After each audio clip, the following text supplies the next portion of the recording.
There we go. All right. Welcome to everyone. I am pretty excited that we are doing our very first Zoom Momento class, and I hope there'll be more. I have agonized over this software, just so you know, and welcome to Kathleen and Cindy, and then anyone else who's on the replay. So, as I said a few minutes ago, I have agonized over this software because I feel I'm probably more of an advanced digital cutter, and I expect the software to do things that it just doesn't do yet. But let me point out that a lot has changed since last April when the software came out. And so every day they are sharing, or I am learning more and more new things about the software. So with that all said, I wanted to address, Kathleen had a question, Cindy, and let me explain what it was, and Kathleen, just pop in whenever you feel like it, okay? Sure, thank you. Yeah. So she wanted to scan a pattern and then be able to remove the wording that's behind the pattern or on the pattern. I'm going to the car. And it is a basic pattern. It's just a bag pattern, a backpack type bag pattern. Doesn't look very big, Kathleen. Six No, it's not. by It's 11. yeah. So that was the other thing. I was kind of concerned that it would be too big. So I'm going to explain a couple of things that I do with drawn paint. Now, do you use drawn paint? I've used it once, well, a couple times probably when I think before I bought my prescription subscription, I was trying the 30-day trial and it worked differently then. Um, Yes. and I was able to like trace a piece that, it needed to be traced. And I was able to do that. Now it's got the different little icons that I go into. And since that, what I think was a change, I haven't tried it. Like I haven't been able to trace something. I start tracing, or I think I'm tracing, and then when I'm done and I let go of the mouse, like um, it just disappears. All It right. doesn't stay there. Yeah, I can address that. That is not difficult, in my opinion. At first, I was very comfortable with the draw and paint because it was very similar to the digital programs that I was used to. It was the software, the digitizing software, that was giving me some trials and tribulations. But I got that all figured out. I'm doing better each day. I've been on it since what, November? Is So that my Sonet software yes, that you're? but it is now called Creativate. And I'm going to show you on the screen a couple of things. So I'm going to start sharing my screen. And Can I when ask a I, question? sure, go ahead. Are we talking about drawing paint or are we talking about digitizing? Nope, we're talking about drawn paint in order to save an SVG. No digitizing today. Okay. Okay. All right.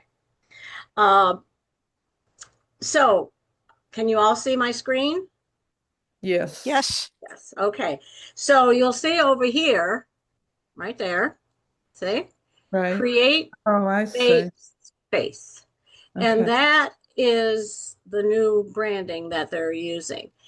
What okay. makes it different is the name. That's all that I can figure out at the moment. I don't know. Cindy, can you figure out? Yes. It's Yeah, just a just the name. name. And then over here where it says Elite, that's my software. So that used to say Platinum, but now they've renamed that too, and they're back to Extra. I forgot what the first one is. Expression. I think it's basic, No, extra. yeah, No, basic. it, Anyway, it, it is Extra, Extra and Elite, and I ex thought they were extra's the all, middle one. yeah, I thought they were all E's, but it's just too new. I can't say for sure. All righty. So So Elite Premium then, correct? yours says what? Elite is the premium Platinum, package, right? platinum. A platinum, that's what I Yeah, meant. top of Sorry. the line. Yeah, Okay, that's what I have. yeah. So when you update your screen, it should look like mine. Okay. Okay. Now, I did have to go back in and add new to my machines. And so I just put in my two machines and the Memento machine too. And then this is pretty much where I start. And the next thing that I do is I click on crafting. Make Right. sure I found that I was having to update every time I went in because I have it on the toolbar. Can you see down here on the toolbar where I have it next to the Zoom? Is that showing? Yep. Okay. Um, so when I put it on the taskbar, it I'm was not the sure old where you're talking about. at the bottom. Where the Oh, message, Oh, well, you, what is we're it you seeing have? your iPad. Yeah. What, When you show your screen, it'll show up. all right, let me see what I'm showing. I don't It's not, see, I don't yeah, see my it's iPad. not showing the lower toolbar. Okay. So on the Mac, she has the thing that kind of slides around back and forth at the bottom of this The of dock. the dock. Right. It would be there. You would dock it. When you go into applications and open the software and it opens, then you can right click if you have a right click set up on your mouse and it'll give you options. And one of the options will be to keep the program in the dock. So you just have to click on it to open it. so where is that, Cindy? Sorry. Where are you looking? Well, I'm just seeing the screen where it says embroidery, sewing, assistant, crafting, quilting. Oh, you're seeing this screen that I have up? Her screen? Well, she's not using a Mac. She's Yeah. using her iPad. So, Yeah, but Well, they what I'm showing you spoke right now. Apple though. No, what I'm no, it showing you doesn't right now. matter. Oh, Yeah. all right. Different animal. Yeah. Okay. I'm showing you my laptop and my iPad. When I share the iPad, you should be able to see the Memento machine. Those are the two things I'm sharing. But you're not sharing it currently though, right? No, I'm Okay. sharing my laptop. Okay, so what should I be seeing then, other than the what I call the menu or the creativate space? That's it. That's what you should be seeing. Okay, all Yeah. right. Yeah. Well, what I would suggest is you watch her presentation and then she's recording it and Right. then you can do it Okay. from there. Okay. Okay. And if Yeah. you have any questions about the Mac or anything, then ask them and we can help you. Okay. All righty. Yeah. Thank So you. that'll be perfect.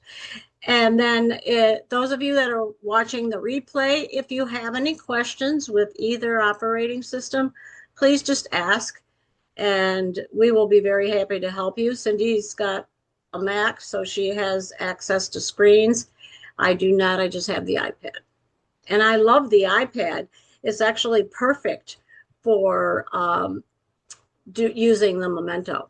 I And use my iPad for the Memento too. uh-huh. I It's have an iPad, so maybe after this class I'll try using that instead. Yes. for the Memento. You can't Right. use the embroidery software on the iPad yet. Yeah, I don't do embroidery. Uh, Okay. All right, you're good. Are you a quilter then? yes, yeah. Okay. And a And what machine? crafter. Yeah, I what have machine?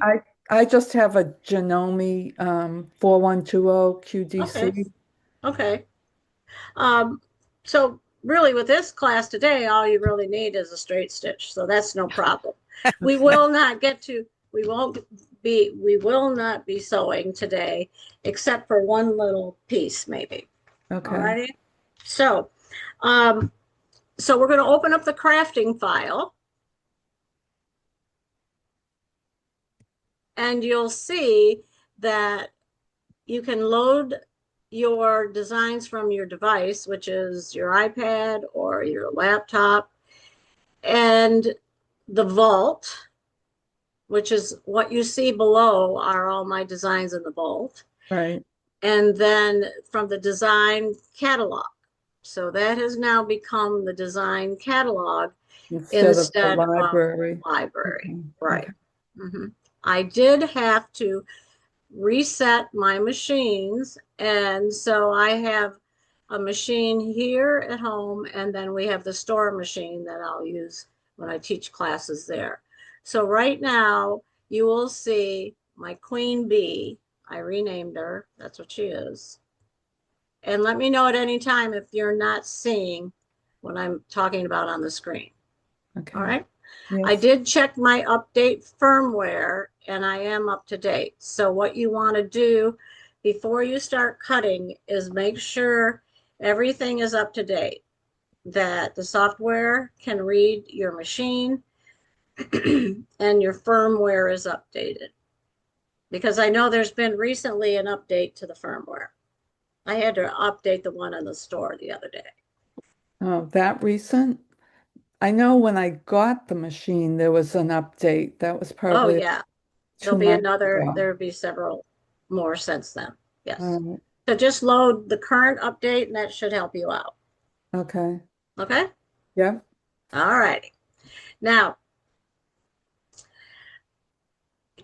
there are a couple of ways of looking at it. This I can design to fit a mat, or which is what these seem to correlate to, but I can also use a custom size, and I'm likely to use a custom size first and then put it to fit the mat. So there are times when I would need a larger file or a canvas.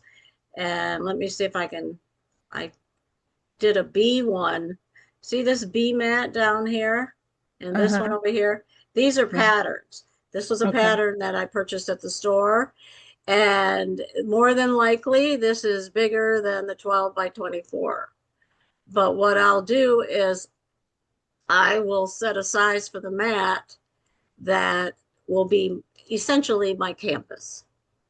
Okay. Okay. That's how I typically design. So instead of setting it for 12 by 12 today, I'm just going to pick the 12 by 12 mat. Okay.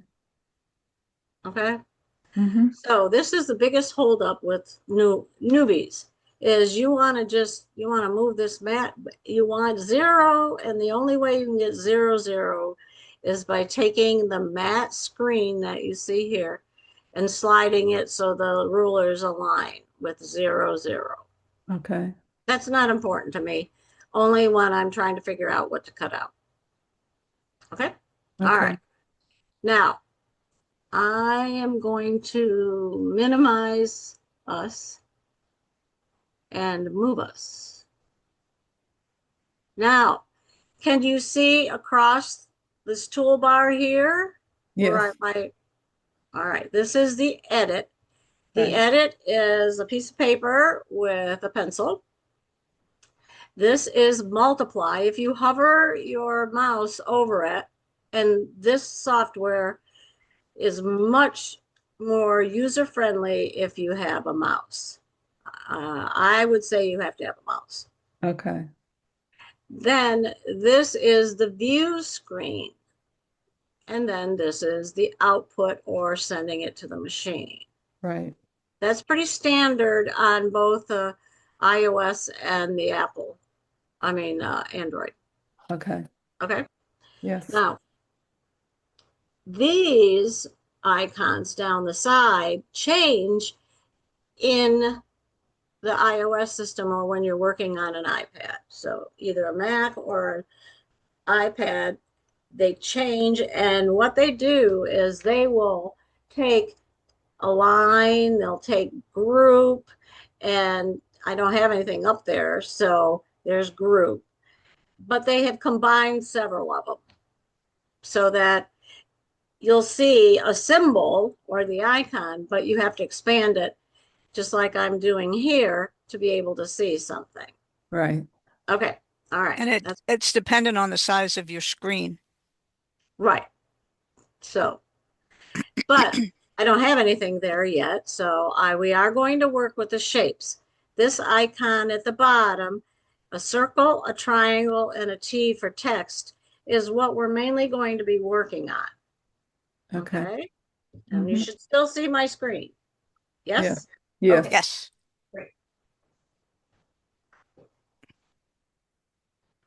Now, if you bought the pattern explains how to cut out the pieces in a traditional way. But I selected this pattern because it's an excellent starting point. So when you look at the pieces, you will see that most of them are small pieces. And the largest, I think, is the USA pillow. And I'll show you the pillows in a bit. But what I'm going to do is at the bottom of the pattern, there's a number. And I am going to follow the numbers at the bottom. So when I say we're working on design number 1, the flag pillow, you should be on the screen for the flag pillow, or the handout for the Okay. flag pillow. All right. Now, it says from the off-white solid, cut 3 by 3 3/4. So what I'm going to do is I'm going to click on the shape. To me, that's a rectangle. And then I'm picking the rectangle, which is number 3. But I like to go to advanced. This was a new update a couple of times ago, 4.3 maybe. And click on the advanced. And you'll see that this is exactly an 8 by 8 inch square. In order to change it to a rectangle, we have to unlock the proportions right here.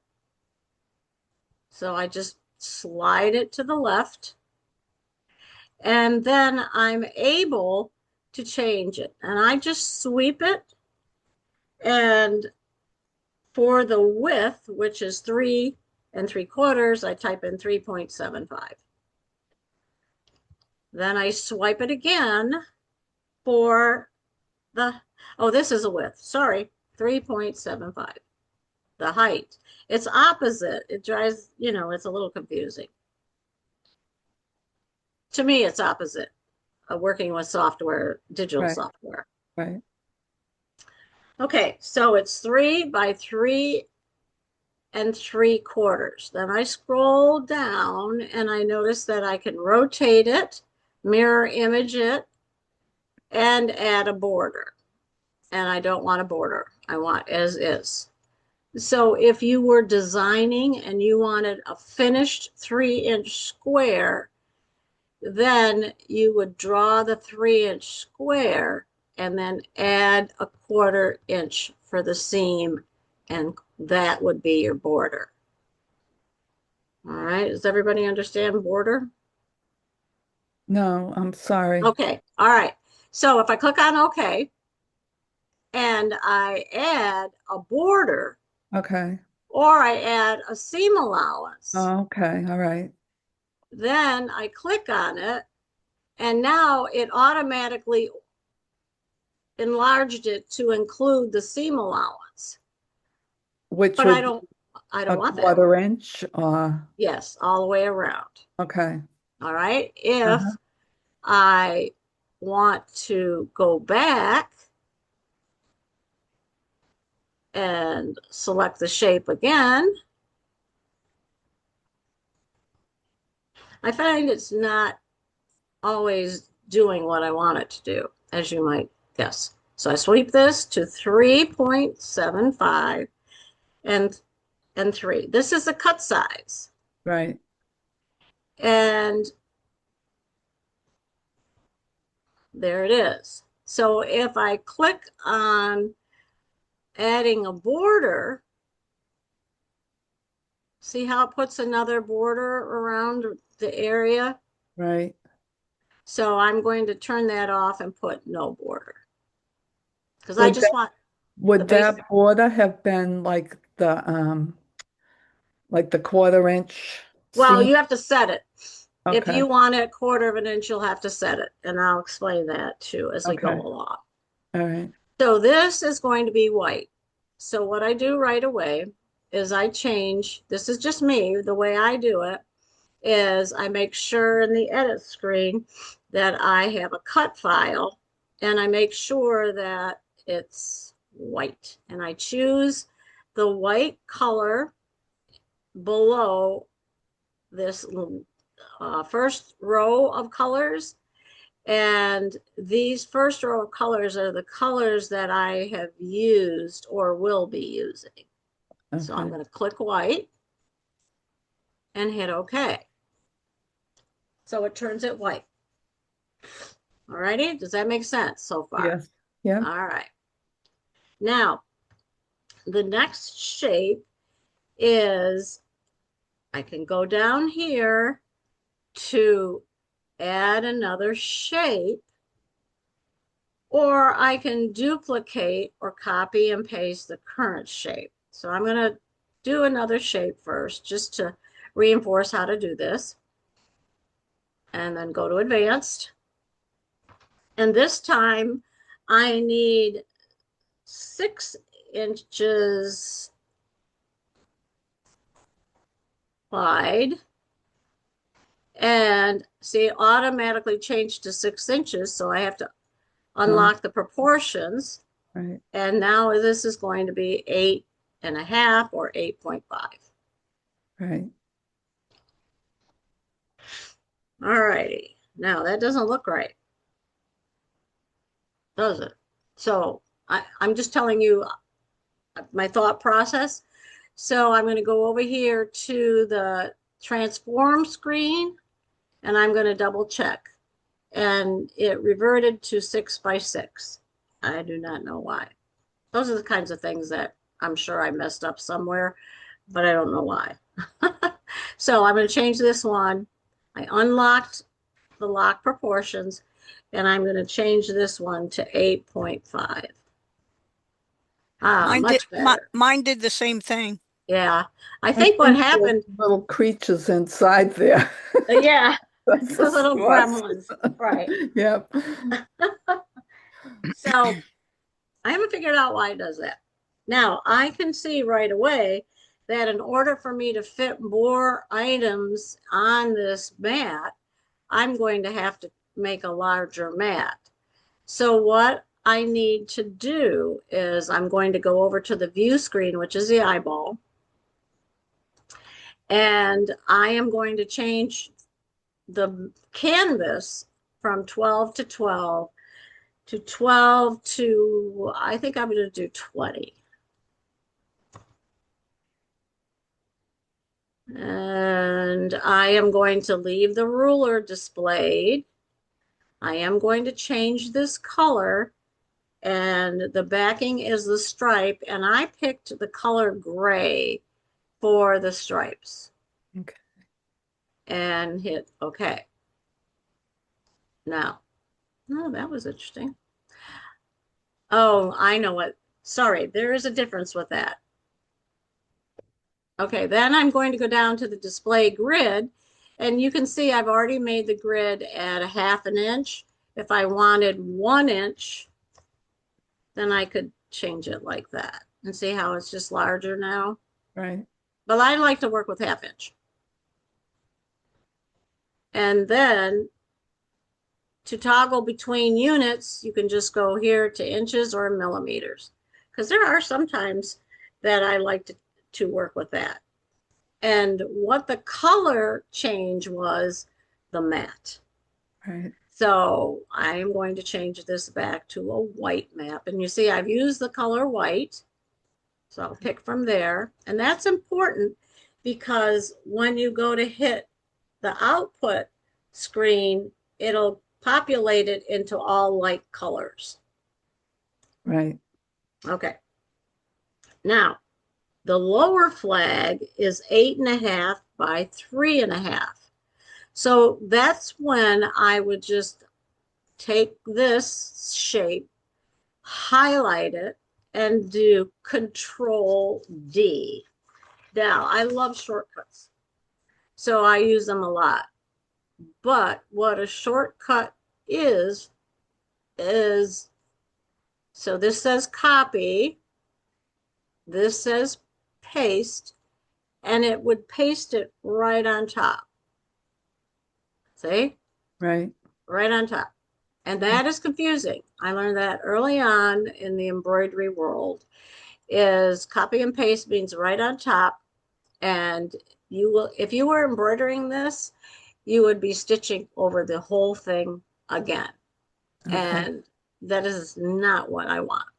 So I'm going to delete that one, and I'm going to highlight it again. And instead of copy and paste, I am going to go to duplicate. Right. Now, on the mat, on the iPad rather, those three are all in the same icon. So when I do that, I have another example of what I just did, and it comes in offset. So now I need to go back to the edit screen, and I need to change the height, because the height is 3.5 now. Okay. And there is the piece of flag that will work with the sample, the Okay. white stars. Right. So double check and make sure your measurements are correct. This is supposed to be a little bit larger, and that's correct. But for the upper flag, I now need another piece. And this is the gray. Maybe I'll change it to a lighter gray, because that is a little confusing. So it switched it back to purple. I don't want that. I'll make that sure it's that gray. It's doing all kinds of weird things this morning, of course. Mhm. There. Now that designates the white stripe fabric, or the striping on the handout. Right. That, and for the upper flag, we're going to make a 5.25 by 3 inch. So again, we'll duplicate this one, and you can right click is another way of getting the duplicate to come up. And see how it's offset to it? Right. And Right. now I'm going to change this one to 5.25 by 3 inches tall. 3, and down here by 5.25. And the reason I like to duplicate is because I know that I've already unlocked the proportions, and it won't confuse me like that first one. Right. So this goes up to here. This goes down to here. And then the other stripe piece is the back. Now we're missing an important piece. And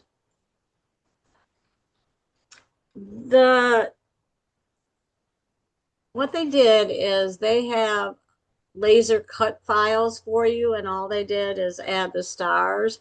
And so this would be the piece of fabric that they added the star. And so I want a blue piece right here, because I'm looking and I don't see the blue piece, and I know I did put in a blue piece. So what I'm going to do is I'm going to duplicate this. You'll understand once I get going a little bit more. Right. And Control D or Command D. And now I'm going to change this color to blue. I'm going to use that blue. All right. Mm-hmm. Okay. So on this blue piece, that is going to be where the stars sit. And if you read on later on, the second paragraph, set of paragraphs, is the applique shape should measure 3 by 3 1/4. So that's where I came up with this. All right. So Yeah. this is what I would call the applique shape. That is going to sit on top. Now, this brings up a good point.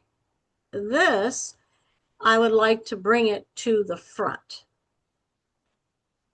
And I can do that with moving to front. Now you'll see it sits on top. Okay. Okay. And I'm going to try and show you there are a couple of ways to do these things throughout this software. So we have a little bit more to work on. I'm picking this one because this one is a little bit confusing. Okay. Okay. So What can go ahead. what does it look like Yeah, that you we're know what? making? I should show you, huh? All right. It would So help visualize for me anyway. yeah, you haven't seen the pillows. No. I Okay. haven't, I didn't have time to purchase the pattern, but so I'm just looking at the picture of it. Yeah. So I'm not going to do all the pieces because some of them are pretty easy. Right. Um, for example, this one here, this is a 6.5 by 6.5 inch square. That's Okay. easy. This is the flag pillow. Right.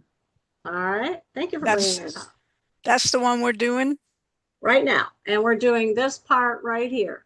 These stars are ironed on to the blue piece of fabric. Really? Yeah. Okay. That's it right there. Okay. That is Mhm. glitter flex or the white glitter. Oh, Okay. okay. All right. Okay. Yeah.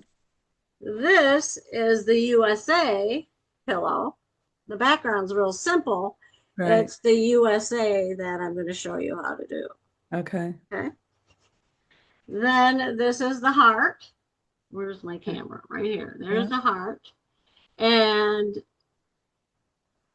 notice the directions of the stripes. That's very important. And versus the directions of the stripes here. Right. Okay. Mm-hmm.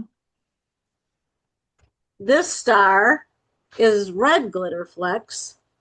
This star is the puff embroidery or heat transfer puff embroidery. This has been recently released and it's kind of fun to work with. So I thought I'd mix it all up because there's different things to do with each of them. Right. This is the half square triangle pillow. And that is actually very simple to do. And I'll show you how to make the half square triangle.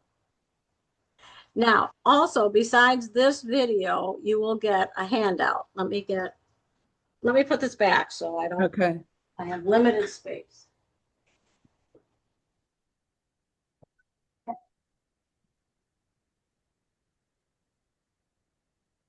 I need to update the handout, but on the handout, I will go over, whoops, not that one. I will go over that though. Okay. I will explain to you how to set up the mat, etc. But with each one is an individual video. So you can do exactly that video, watch that video, go back to your software and do one at a time. It's too overwhelming to do every little pillow. Right. Okay. Right. A lot of times that's what I'll suggest is to just break it down. All right. So thanks for that question. That's an important part, Cindy. Takes a village. Yes, it does. All righty. So I'm back to sharing the screen. Yes? Yes. Yes. It says you can see this. Yeah. Yeah. Let's see So, it. remember those little stars I said that we're going to iron on? Right. Well, I took my ruler and I measured those little stars. And the little stars were, let's see, 4 rows to the left and then 2 rows in between them. No, 3 rows in between them. So that's not ours. We made it work. And when I measured the star from point to point, I rounded it up to make it a half an inch. All right. Mhm. So because the shapes include the star, they actually include a few stars, but we're going to use star 37. Okay. Okay. Click on that. And then in the advanced, I am going to put in the width. So I measured from point to point.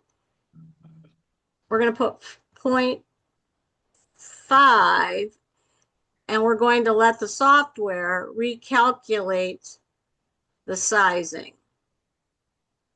And I'm going to hit OK. Then here's been a dilemma. Every time I try to drag something small like this, watch, and make it larger. Okay, it's not doing it. See how it makes it larger? Right. So there is a step we can do. Undo, undo. All righty. And if you go down to or go over to transform, we're going to cut the stars. The stars are actually going to be white, but I'm going to pick a different color just for now. So I'm going to put pink. And so we can see it. And then I am going to disable resizing right here. Disable resizing and click on it. I turned it on. When I turn it on, now when I accidentally drag it, see it won't Oh, resize cool. it. It stays the same. So that is a tremendous neat feature. It is. Okay. Yeah.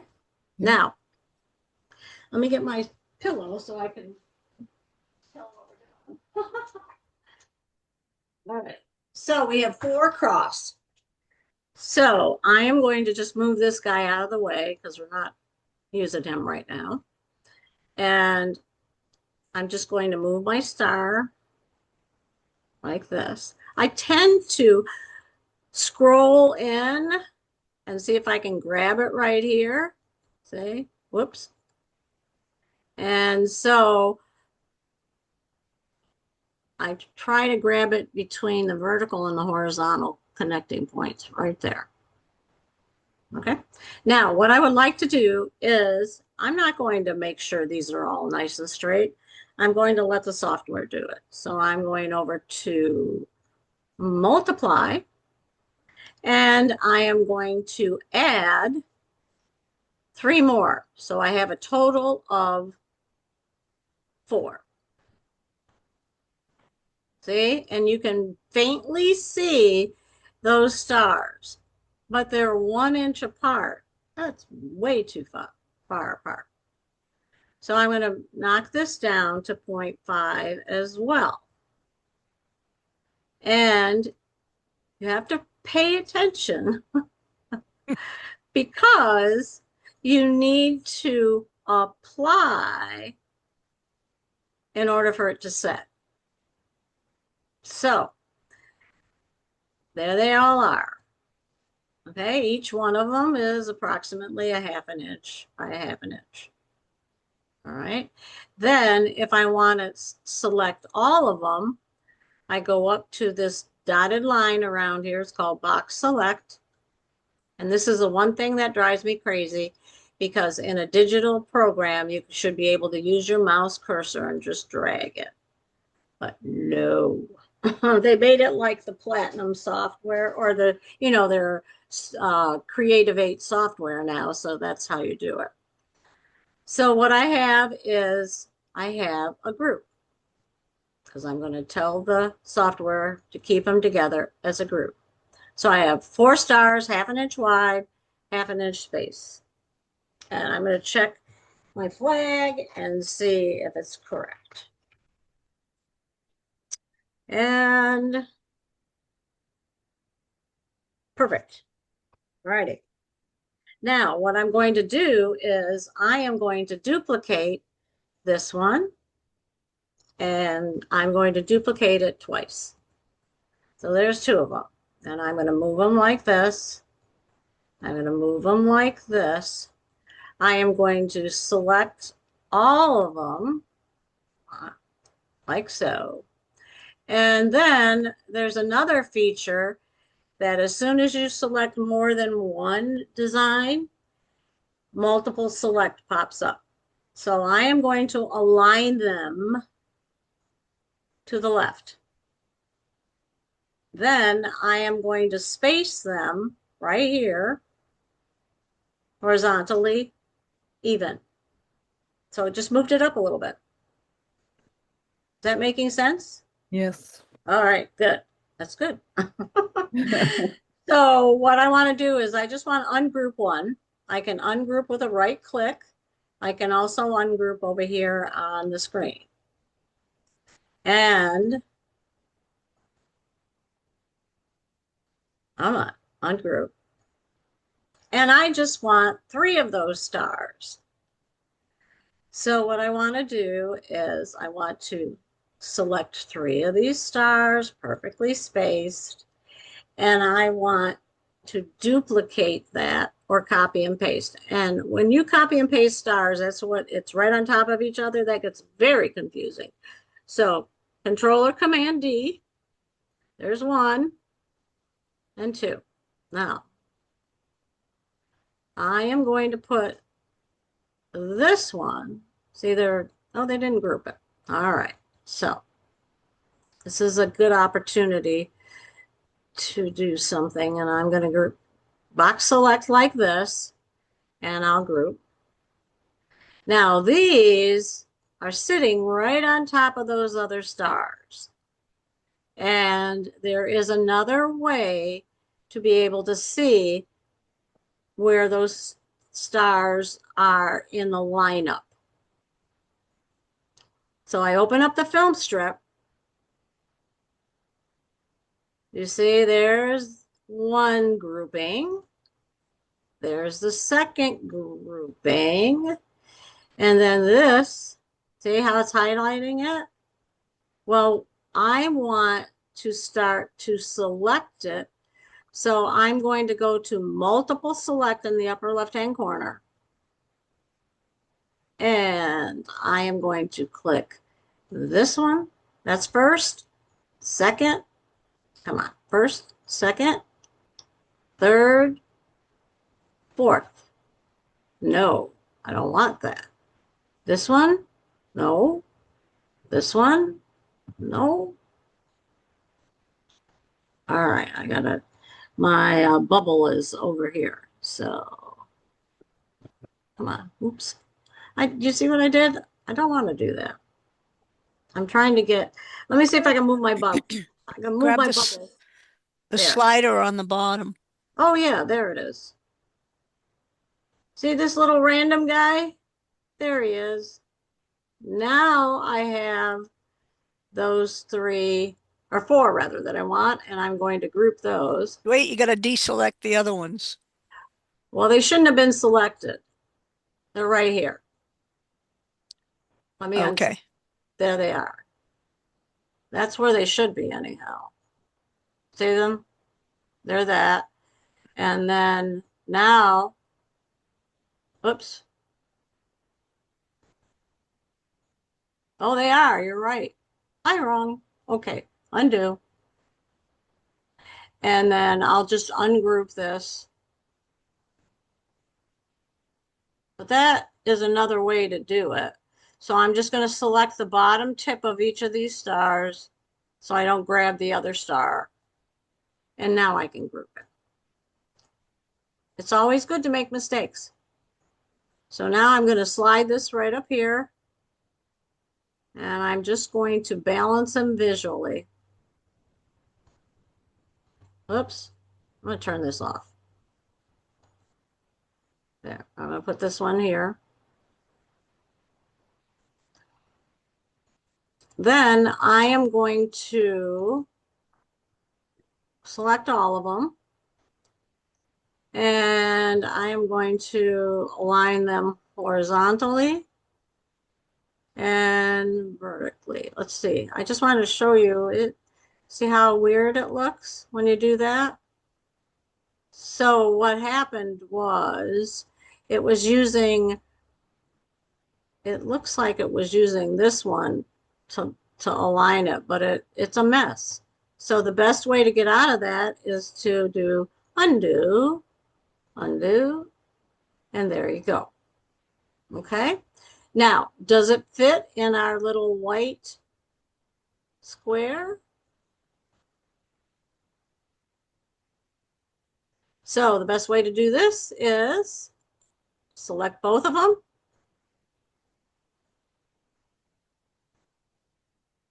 and center them, horizontal and vertical.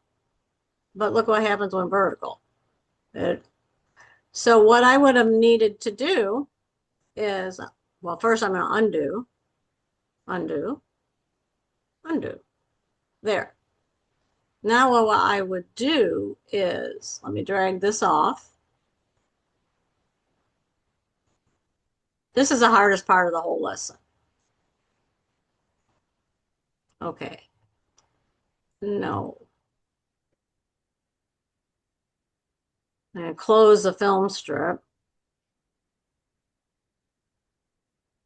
Hopefully. Oh, that's not what I want. How'd I get that? It's, why isn't, oh, let me do it over here. There. This must be a toolbar that's in the back. Oh, that's my mouse toolbar. Okay. I don't want that. There. Okay, I did not know that. That's what that is. I thought it was part of the software, the crafting software. So what I'm going to do is just select this, zoom in. I'm scrolling in with my mouse. I'd like to do that, or the slider. I'm going to group it. I'm going to put them on top. Now, I'm not real happy with the positioning of that because there's too much space. I don't have that much space in the original one. So what I'm going to do is I'm going to ungroup and I'm going to see if I can move this one down. So I'm going to click this because I have to regroup because I ungrouped them all. So I'm doing this so that you know the steps that you need to follow. So bring this down just a bit. Bring this down just a bit. This one just a bit.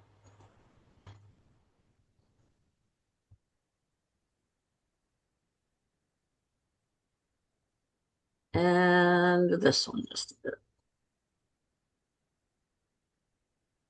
But whoops, it's much easier if you group things. All right. Does that look about okay Yep. to you? Okay. Mhm. So now I'm going to take that and group it all. Then I'm going to put it over here. That looks a lot better. So what I'm going to do now is I'm just going to group select or box select. I'm just like that. And then let's see if I can get it horizontal and I have a question. sure. That piece, since I've seen the pillow, is going to go in the upper, and you're going to sew that together, right? Eventually. Does that piece that the stars are on include seam allowances, or you're Yes. adding those later? No, it does. So I think what you're asking is this is too big, right? So now I'll just shrink it down. But you see what happened? I got it on lock. Right. So then I have to go back in and turn it off. And now I can just shrink it a little bit. See? That's a good point to share. So I'm going to lock that back up again because I don't want it to move. And Okay. I then I I'm have going to, another question. sure, If you put the seam allowances, mark the fabric with it, like I've seen you do, right. you you use marker to mark the seam lines, and the Uh-huh. cut lines are the outside of the seam allowance. Right, right. Um, can you put that mark line in before so that you know the area you have to work in, That's a or no? really that's a really good question because when I add the border for a seam allowance, Uh-huh. the border only goes around the outside. Where Oh, in my other softwares, I can go to the inside. inside. So Hmm. what you would have to do is Is go back and calculate all these pieces without the seam allowance to do that. okay. And Now, then you could make that a mark and not a cut, and it yeah, wouldn't. yeah. Okay. So with this one, what you're saying is I can, so not to confuse Kathleen, are you still with us? I'm still here. Okay. So what she's saying is I could make the shape and without the seam allowances, Right. it would be what, 2.5 by 3.25? That sound right? I don't remember what the original was. Yeah, I know. It was 3 by 3.5. Let me see if this makes sense. It's 3 by 3.75. So you would need 2.75. Well, yeah. No, That's two and a why I was half. adding a quarter of an inch on each You'd side and you top and need two and a bottom. half by 3.5. Yeah. And then what I'm going to do, or 3.25, Cindy. 3.25. Yeah. So there's that. That doesn't look right at all. See, and it did it again. It wouldn't, ay. See what it did? It went back in at the same shape, Made I a even though wonder, square. I even though I wonder, changed it. I wonder if you lock proportions after you get it the size you want, would that make it stay? That's what the disable resizing would be. Oh, all If right. you Okay. lock proportions, it's always going to be proportional. So Okay. I I think think that's it's a, when you transfer them from one screen, the screen in shapes, to the screen on edit. yeah, that's a new glitch because that didn't Uh-huh. happen before. So what you're saying is what It's I'm saying. 3.25. So let me change that there. Now, what I'm saying is I'll make a duplicate of this one because I haven't grouped them yet. So I'm going to duplicate. I'm going to put this one in the center. I am going to select box select, and you have to line them up, make sure they're centered. And then what I would need to do is go here and transform that to cut. But this one,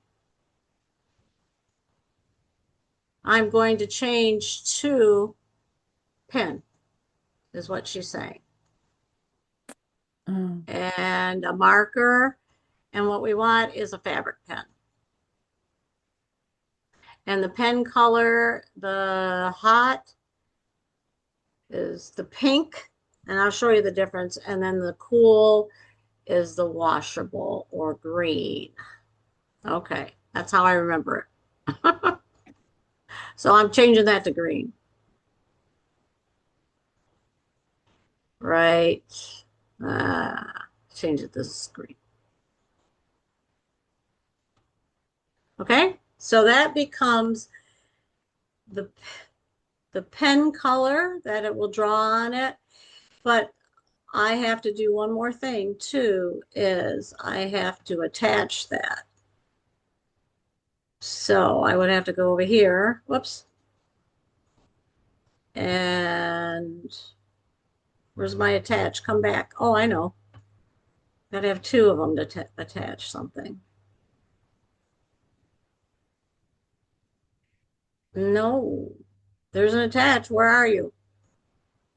There it is. Now it will draw that 1/4 inch perfectly. And then what Cindy's saying is I can take the pink stars here and put it here and see if I'm within, whoops.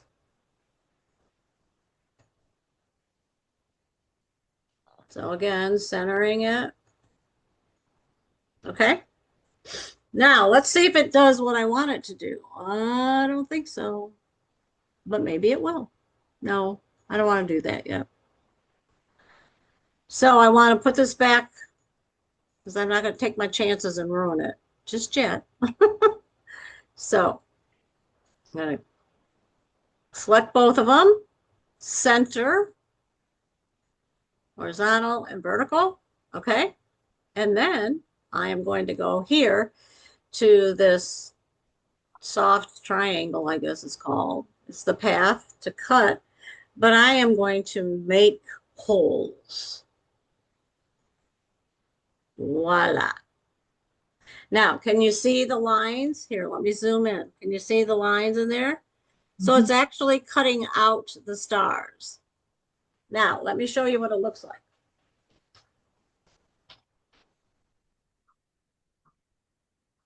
All right, stop sharing.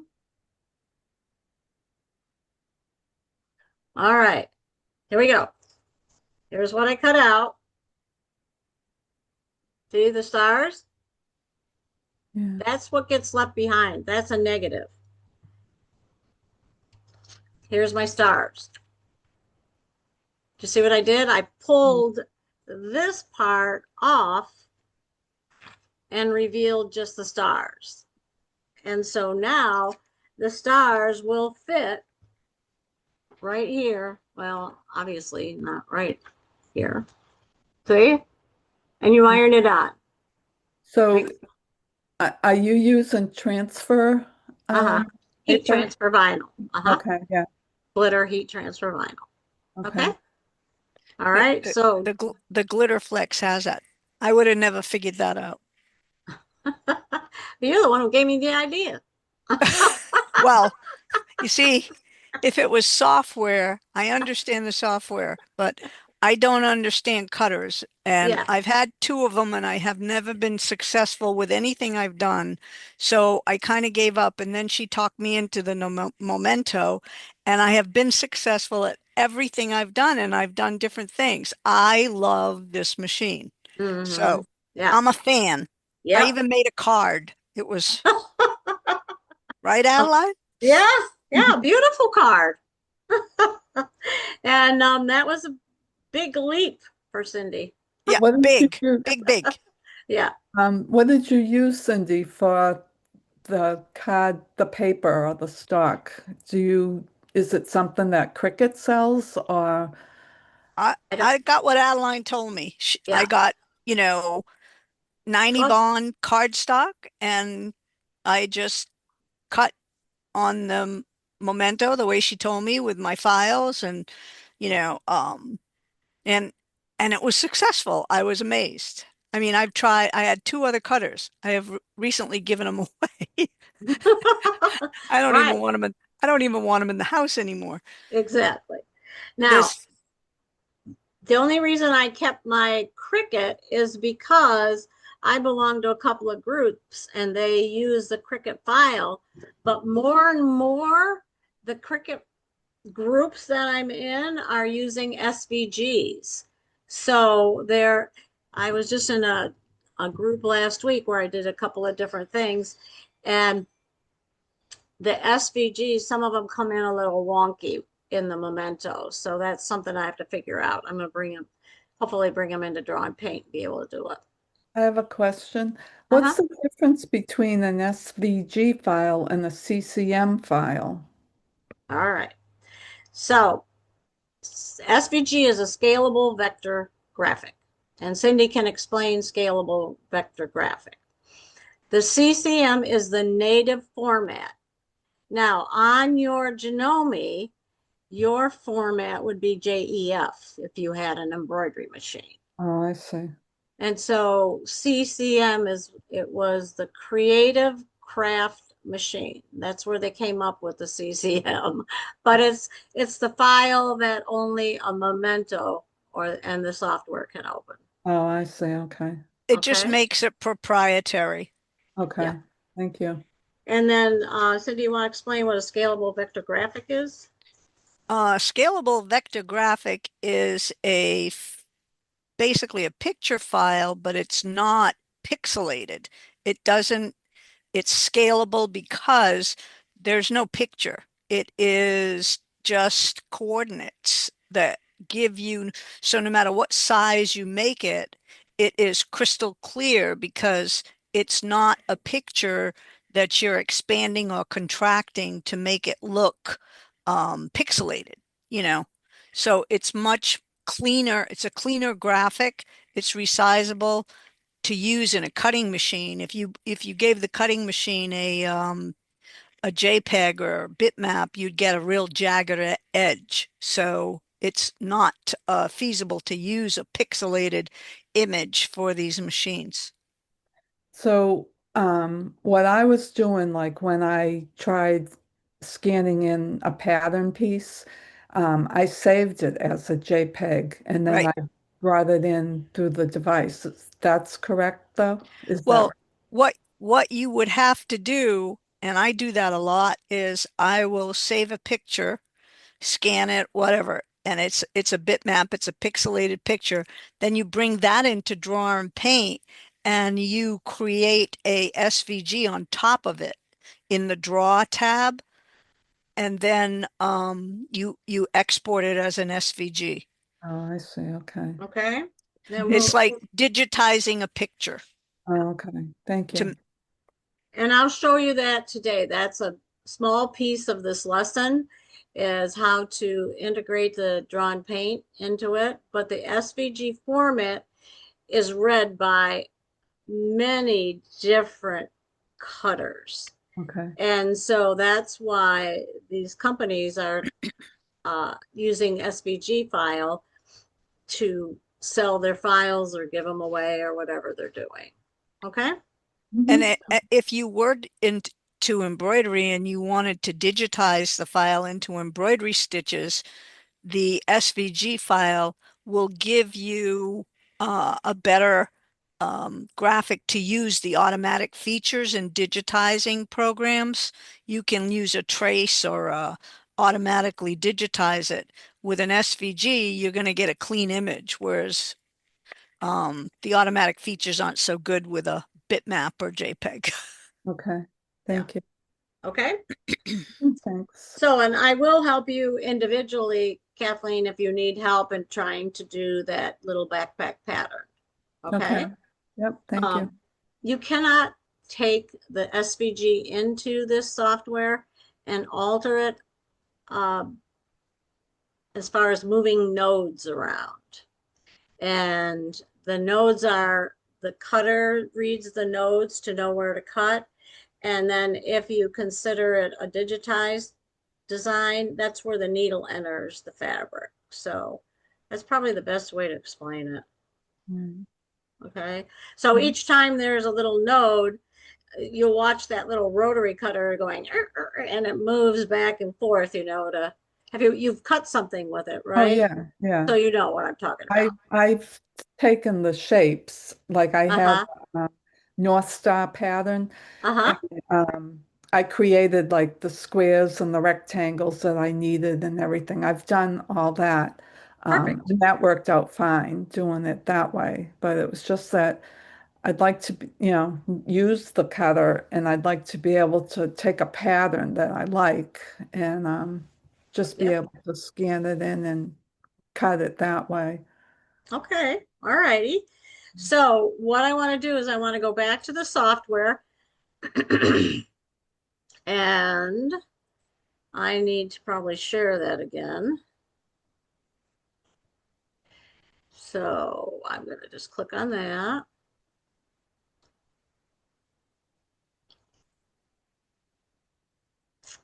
All righty, there we go. And what I'm going to do is I am going to just rearrange these different pieces. I'm going to disregard this one here.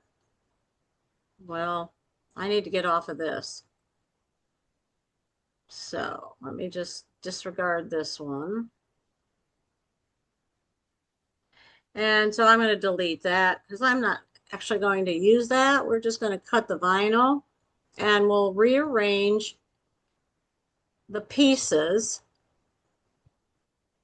based on our fabric piece. So I'm going to put this up here. And you'll see that this is 18 inches, and I don't know if you can see that, but watch the ruler bar. If I move this shape, see how it's moving along the ruler bar? I use that to help measure my fabric piece. So Cool. right now, I round up to 18 inches. Okay? Okay. Now, I'm going to put this down here and this down here. I try to cut all over the mat so it doesn't wear out in one spot. I see. And then this piece, I'm going to put up here. And then I'm going to look at the ruler bar here, and I notice that it's a little bit over 7. So it looks like it's 7 1/4. So usually what I'll do is I'll round up to 8. And I know that these pieces are not going to be within the fabric pieces. I can also move them over here. And so they would be totally out of the way. All right. And then what I do is I'll save it. So I'm going to rename because I already have, and you should already have the files I sent you. So I'm going to rename it as Save As. And in my folder, my America Mini Pillows, I am going to call this 2 Flag Pillow because it's my second version. And so it automatically sets it as a CCM. And I'm going to hit save. Okay, so that one's all ready to go. So now we're going to go on to the next one, and that is the heart shape. And for this, I'm going to use the drawn paint, even though I don't have to. So what I'm going to do is I'm going to take this. Now, as an example, if I were going to cut this, let me do that. I would hit output. I would send it to the machine, and your machine has to be on, and I would change it, which it's already changed to 12 by 24 matte. So it's this screen that you select the matte. I have not done no cutting mat yet. I know it can be done, but I haven't. Then I select the materials, and depending on the settings, I use medium. So rather than dig around through the list, I customized it and just put it in my custom list. And so there's the medium fabrics, and I click on that. And there it is. Now you will see that the white cuts first for whatever reason. I don't know how they determined, probably because it was the first one I put on. Then the blue, and then the stripe. Notice how they're all over the place. They're in the wrong place. So this one, I would select do not rearrange, and it puts it back where I put it exactly. And the same thing with this one.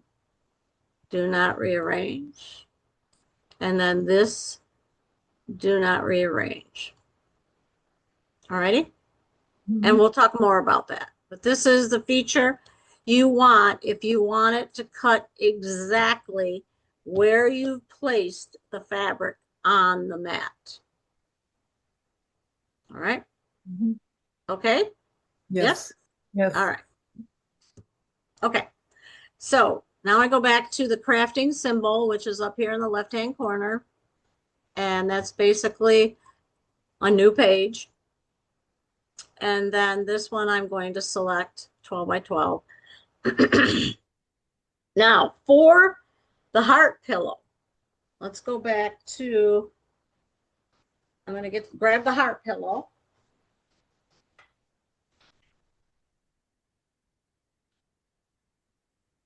Okay.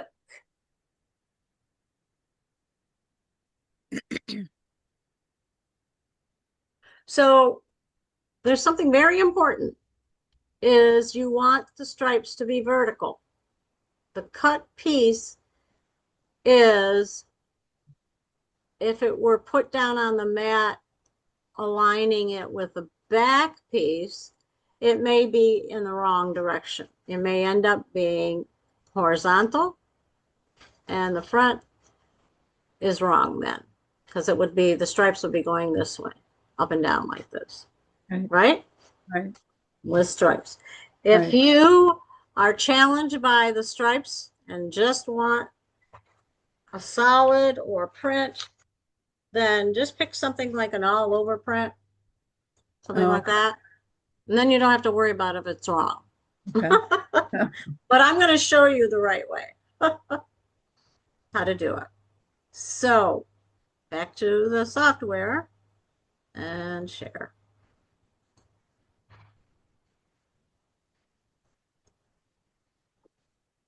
Okay, doke. Now, so for the top piece of the heart, I am going to cut a 3 by 6 piece. So let's try this again and see what happens. I'm going to go to advanced. And then I'm going to unlock it. And let's see what I'm going to cut 6 wide, 6 inches wide for the heart and 3 inches tall. Okay.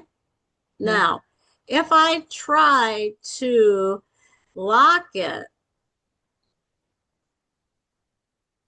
now let's see if it keeps the measurements. And that it did. Okay. All right. So this one is blue.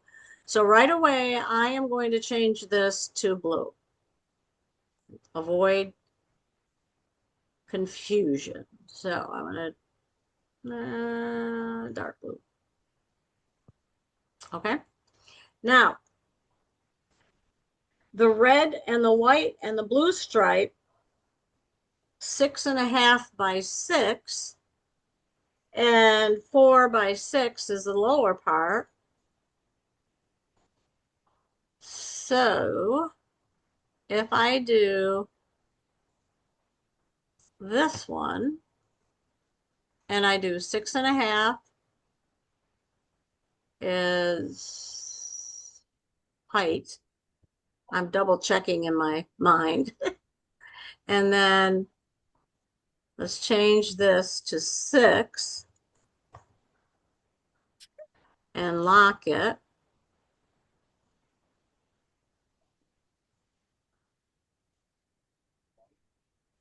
And then this is gray. So I changed that right away too.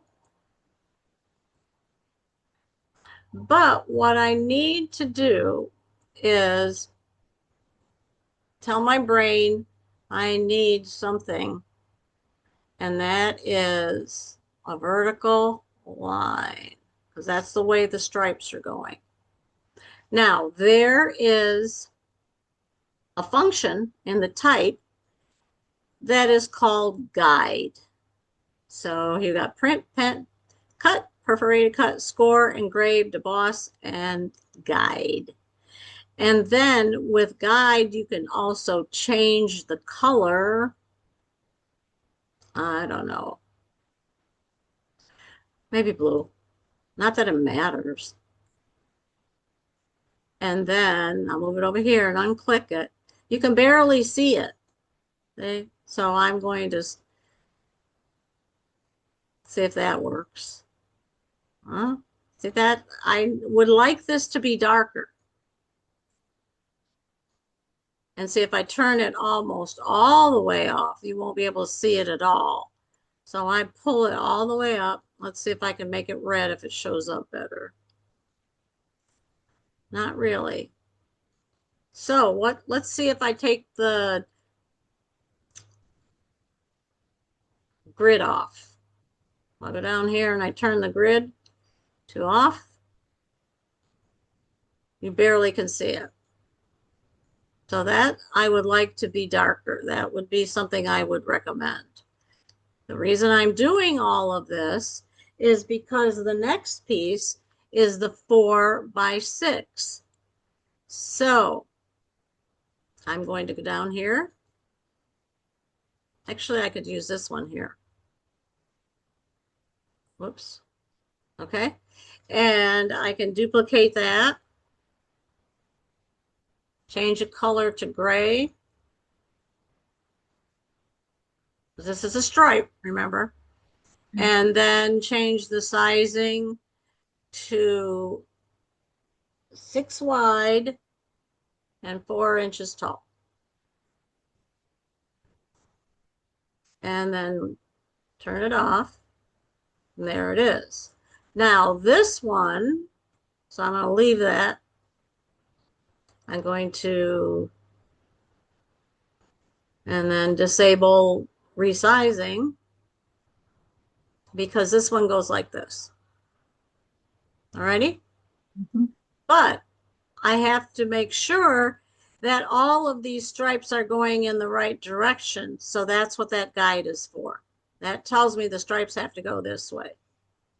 So then when I make my canvas and select my mat, so this one I would make this canvas about maybe 15 wide.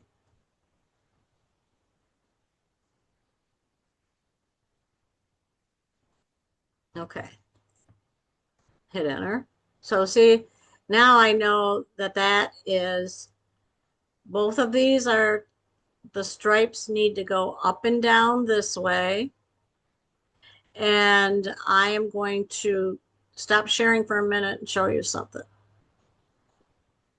Okay, so this is the one that I did as a demonstration the other day in this class. So see how my stripes are going vertical? Yes. And that's the blue. That's what Mhm. we're trying to recreate. Okay. See how my back piece, the stripes are going vertical? So this is the way you want it to show up on your mat. That's Okay. what that guide is for. Okay. All right, then see how it fits? 6 is the width and 6.5 is the length. Okay. All right, so that's how that works. So now we're back to the heart. And I'm going to share my screen.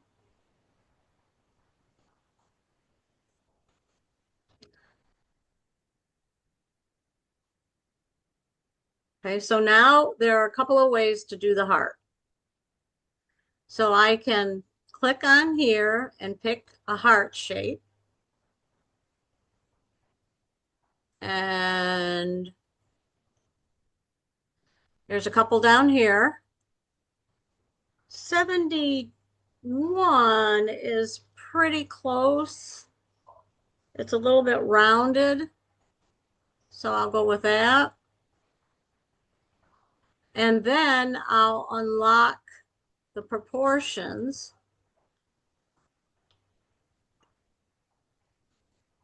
And then I'll see if I can resize it. So what I'm doing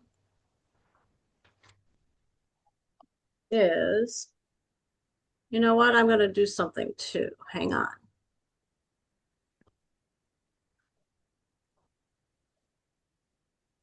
Stop the screen share and show you my heart. See the heart? So Right. what I'm doing is I was cleaning out my stuff and I found this old Pfaff ruler, and it has standard measurements on the top and metric on the bottom. And it's perfect.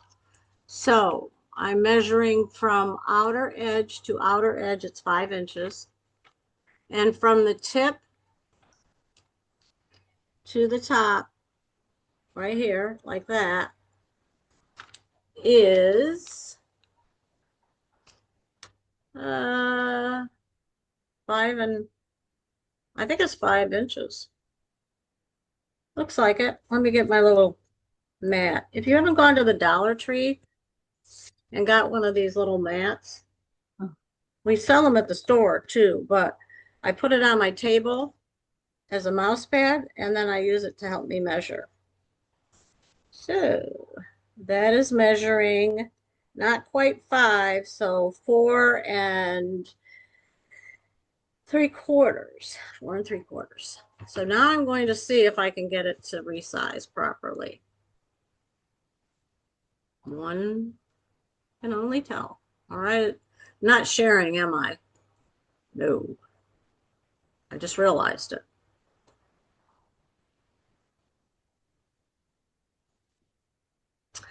So what I can do is I can redo this and make this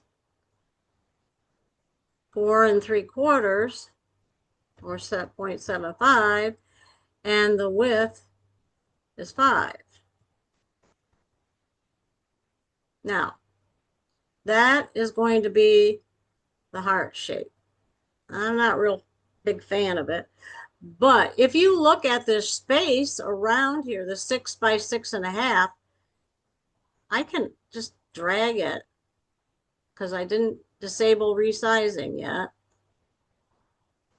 and make it look like the original pattern and then kind of center it because that's how we're using it. Okay, so there's that way. And then I'll just turn on disable resizing. And then I am going to turn on digitizing. So I'm going to stop sharing this. And down on my toolbar is, no, I misspoke. I'm going to start draw and paint. There we go. And I'm going to share that as soon as it pops up.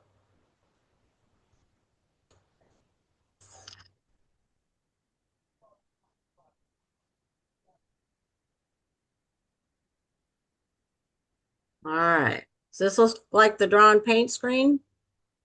Yeah. Yep. Yes. Okay. All righty. So my scanner died. So I was forced to do something different until I decide I'm going to spend more money on a scanner. I mean, a new printer. And so I took a picture of it. And what I have is in your SVG folder are the files so that you can play around with it. I can send you the scanned images if you're interested. So I am going to insert, let me just move something here. And I'm going to insert the file. And when I go to insert file, then I go back to my pillows here and I pick my scanned images. Where I put them? I don't know. They're here somewhere. Nope. Nope. Oh, Adeline. There they are. Okay. So where's my heart? Heart pattern right there. So this is what you were asking me, Kathleen, how I do this. Okay. And what I do is I basically set up the hoop size. So normally I would set it to the shape of, or the size of the shape or whatever.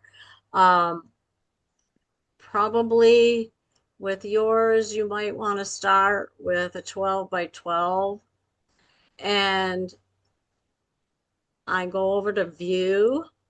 And what I did yesterday is somebody asked a question in one of the groups on how to change from millimeters to inches. So I changed mine to inches for this class today, making it more easy, making it easier for us.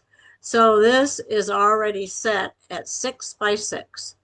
So if I take the ruler and I measure 6 by 6, there you go, 98. And I take it vertically and measure down. Whoops, past it. There, it's here somewhere. It's a little bit, there you go, 5.98. So that is the size of my back or my mat or my canvas, whichever you want to call it.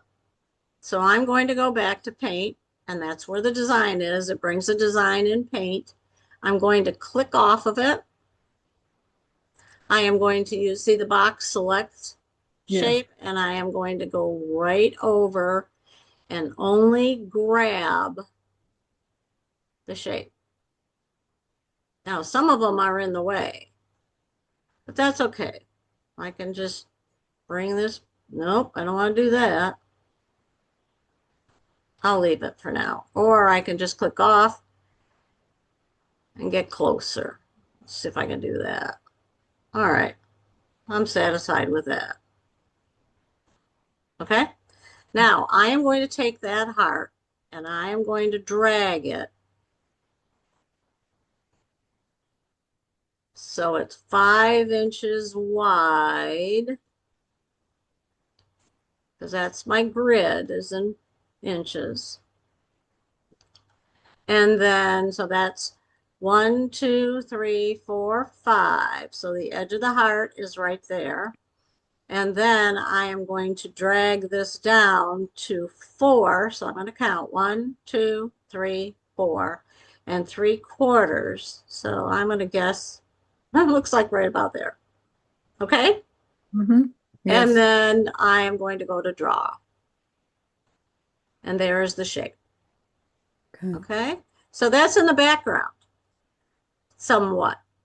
Now, over here on the right side are the line colors and the fill colors. I'm not going to use the fill colors. I'm just going to use the line colors, and I like to use black. And I suppose you could make it a thicker line, but I'm going to leave it at 0.02. Hopefully you can see that. Then I could actually plot it, which I like to do mainly, especially when I'm doing the Wander Lane. And I can just go ahead and plot this, or I can trace it. And I can trace the line, trace the area, and trace and a hole. I'm going to select trace and hole. And I want those little lines in between, not the green, the red and the blue, and click. And then what I'm going to do is I am going to turn off the fill. Oh, I have a few little problems. I can see that. And then I click the nodes and look at all these nodes. Those are many, too many. I go back to draw. I am going to go to box select and see if I can't select this. Not letting me. This is. It's all one. That's why it's not going to let you. I know, and It's easier just to draw it. yeah, it is. So I was hoping that maybe I could get it to delete it, but it's not going to let me. Okay, so undo, undo, undo. There we go. So as Cindy said, it's easier to draw it. So this is what you would do. Kathleen, Okay. is hold the shift down for a sharp point. Okay. Then just click away for your curves. And what I tend to do is I tend to make it as true to the shape as possible before I take it into the SVG as an SVG. So I'm just clicking around like this. When you put the points in, are you, how do you put them in? I'm using my mouse, thank you, and left clicking the points. Okay. And so if you can imagine, I just click the mouse and put in Okay. a curve like that. All And right. then I come over here and I left click, and then I usually do finish, point, and draw, Okay. just so I know it's done. Okay. And Especially, I feel like I'm a newbie, so I need to do as many steps as I can to make it work. right. So what were you using when you were drawing? Can you point to where on Sure. the right? So what I'm right here. Oh, I wish I had something to highlight, but I'm right here with draw. okay. And I'm using just the point draw, not the Bezier draw. Okay. And so then this tracing is what I used over here. And you saw when I tried to trace it, Right. what So would you happen. use the draw with So the draw right here is how to get the points on. okay. And then what I like to do is edit the points, and that is this here. So what I do is I select my shape, and then I go to edit points. And then if I don't need a point, I'll take it off. Okay. So then I go to delete point, the cursor changes into, well, it doesn't change, it's in the digit, there it goes. And I'm just going to click on that and click on that and click on that. Now, if I can't, I try to get them as close to the original shape as possible. So what I will do is now go back and put in that shape so I can adjust it. But I have done more than once, not gone back to the draw. And I've been clicking away, taking points out, taking points out. So make sure you go back to, in the edit section, to the first icon, which is edit points. Or you can right click and just finish deleting points or Yes, adding. You're going to but, have to join it if you want it to be a closed object, though. oh, I don't. It's fine. When I get it in, this is just my SVG. So, and what I do is I just drag these. Sometimes it straightens out the curve. And that's all there is to basically this one. Just clicking away and the shape. And that's what you would do with those pieces. All right. Then you would, if your scanner works, then certainly use your scanner. Otherwise, I just take a picture with my phone and then send it to my computer as a JPEG. Okay. Now, if I wanted to, I suppose I could put this placement line, but I'll show you what I did. I just measured down from this point. So I did not include this as my SVG file, in my SVG file. I did not mark these either. I just made the heart. Okay. Okay. Now I Great. save it first as the ECQ file so that I'm going to call this 3 heart because I'm evidently have more than one, and click save. And then I am going to export picture right here on the left, export picture, Okay.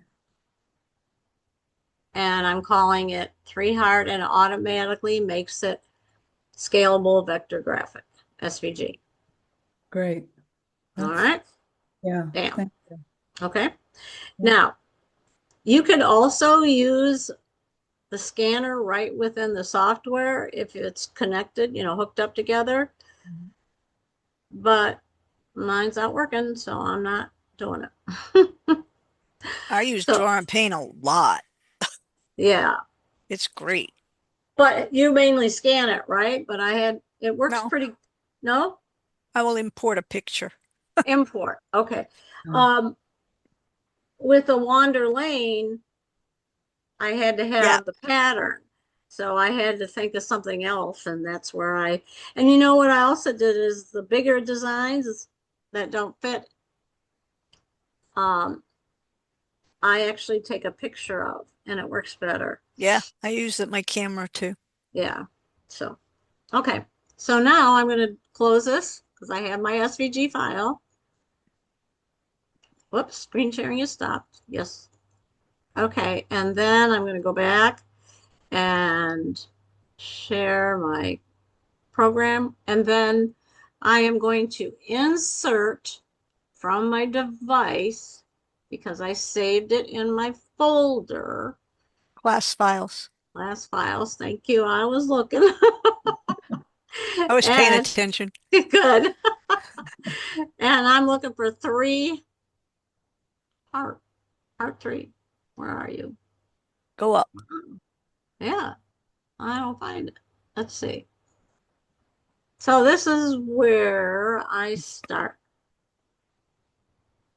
All right, I'll put in here 3 heart and see where it is. Whoops.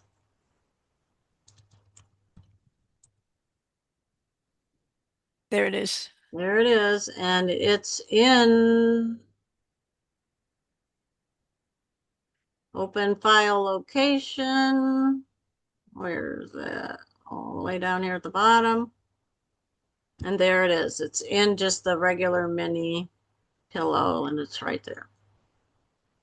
Okay, so there it is. So this is what you get, Kathleen, is you'll get with an SVG. See how sharp it is? yeah. By plotting that, that's what Cindy was talking about. So now what I want to do is I want to take that heart shape and I want to convert it to a cut path Okay. and click OK. Now, does this look like this? See? And it It's pretty, doesn't. it's prettier. Yes, but it's not the same size, and she had problems with that too. So then what you have to do is you have to make sure it came in as an SVG in a different size. So what you're going to do is make this, remember I said it was 4.75, Right. and then I'm going to make this 5. So you'll have to do a little bit of measuring. And that's that. So what is the one behind it? So the one behind it, I have to, there. Look at how it changed it too, from the original sizes. Right. So it's much larger by doing it myself.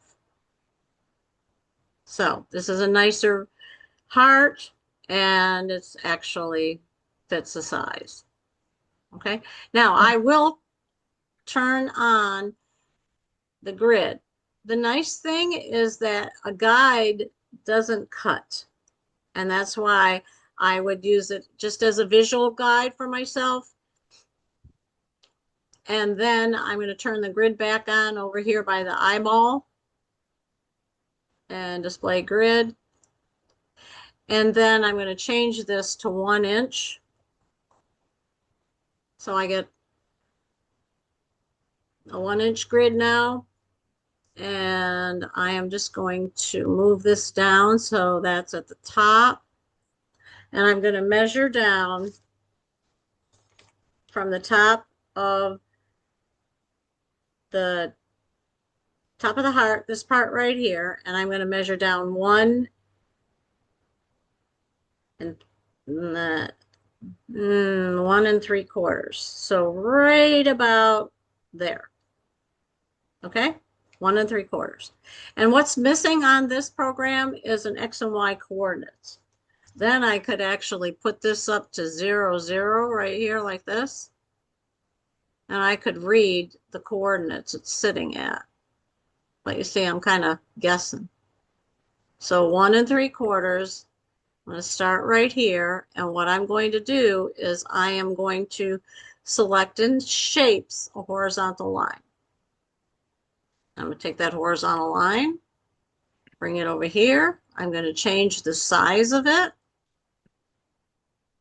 to 5 inches. And sometimes I like to even have it go over. It's okay. So let me see if it fits. Yeah, looks good. All right, but I do have to move it because it's not in the right position. So I'm going to move that up to about 3/4. And if I go back here, is everybody still with me? I'm kind of bouncing No, around. I'm here. You're good? Okay. 0.50. And so now I can actually count the 1/2 inch. So this is a half, half, half. And then I can probably move that down a little bit. Right about there. Now, what I want to do is also change that to a cut file, right, from a cut file to a pen file. And I'm going to use the black marker.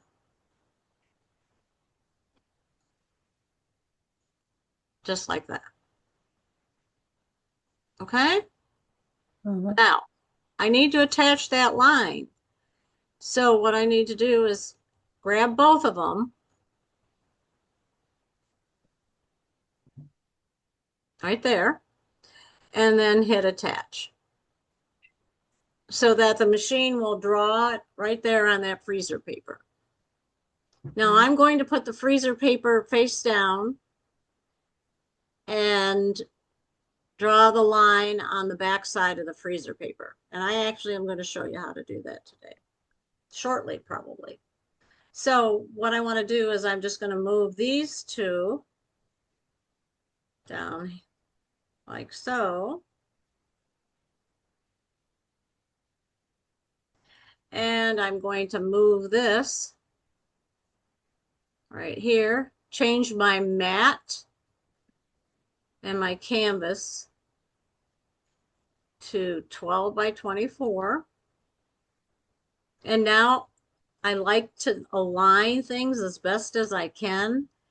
So I prefer to be closer to a straight edge than out in the middle.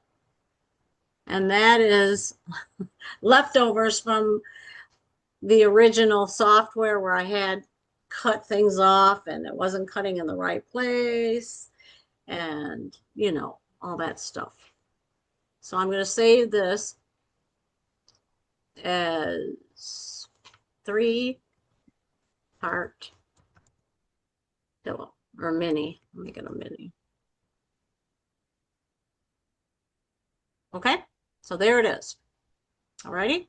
Yeah. Now, the other pillows are pretty much the same. Squares. You can make let me see if I can find them for you. Let me go to my device.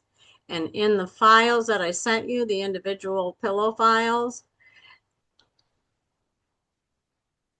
you can try making this star that's right from the shapes.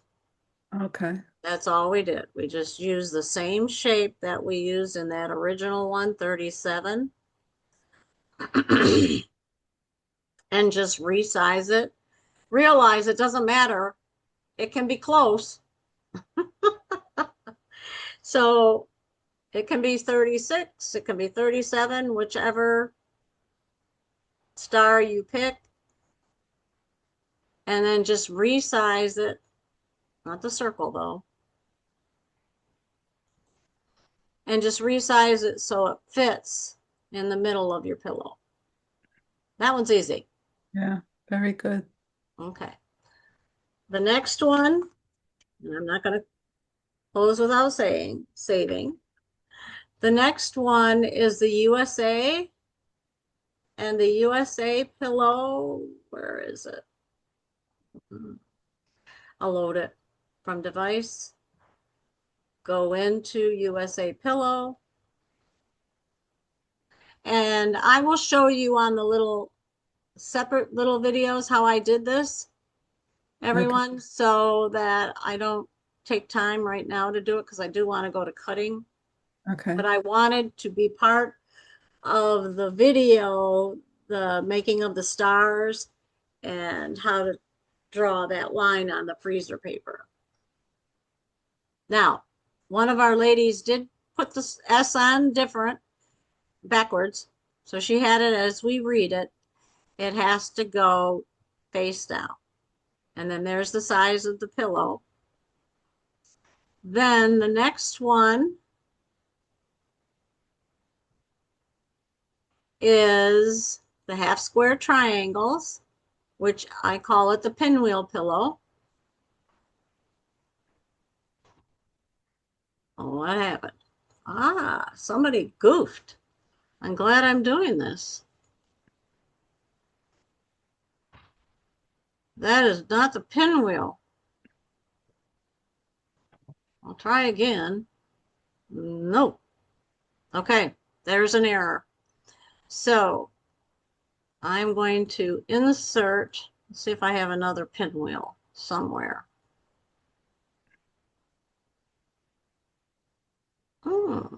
Let's try this one. There's a picture of what it's going to look like as soon as I find it.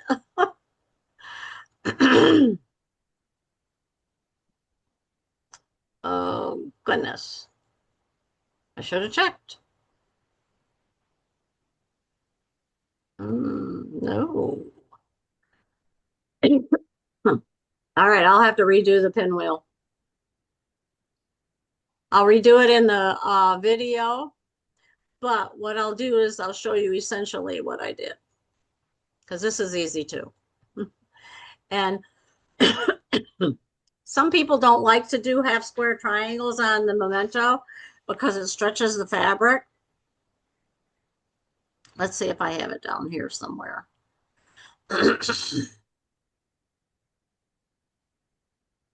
Takes a minute to load everything.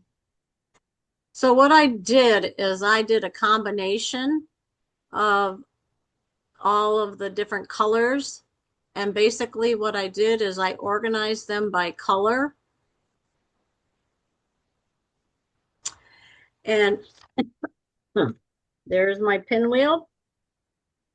And so here's all the shapes based on the handout, the pattern. What I did to create and cut your half square triangles is I just took a vertical line. I brought it up here. I lengthened it.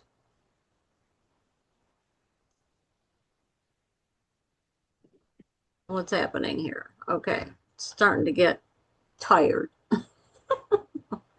And at the bottom, you can see that I can change it to 45 degrees down here. Right here. Right. See it? Yeah. So that's what it did. It changed it to 45 and I can just, whoops.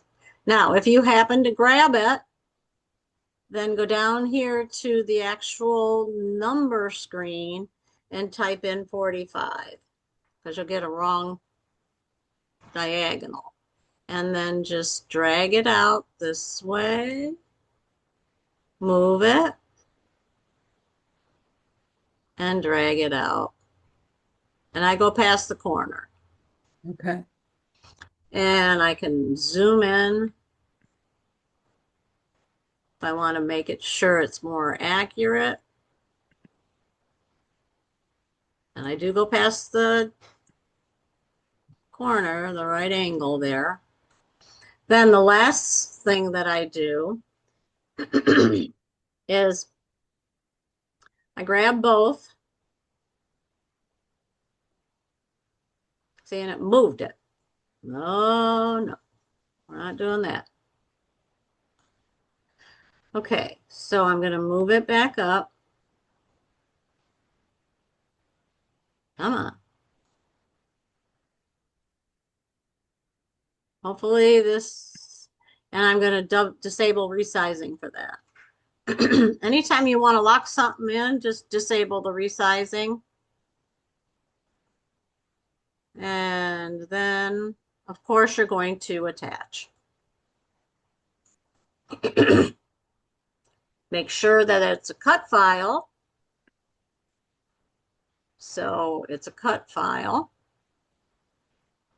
And unless you want it to be a pen file, and then you would change it before you attached it.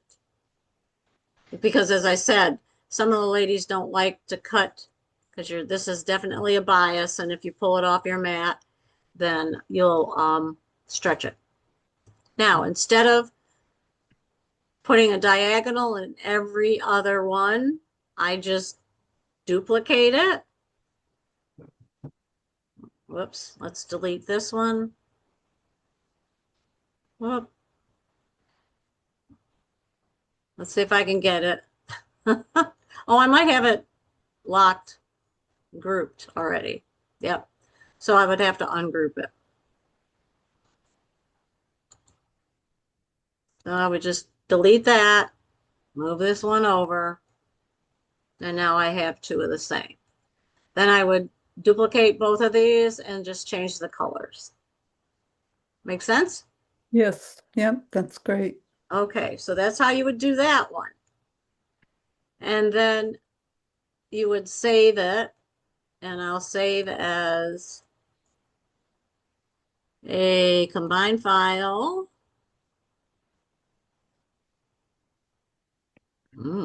That's where it's starting to do that. It's changing them.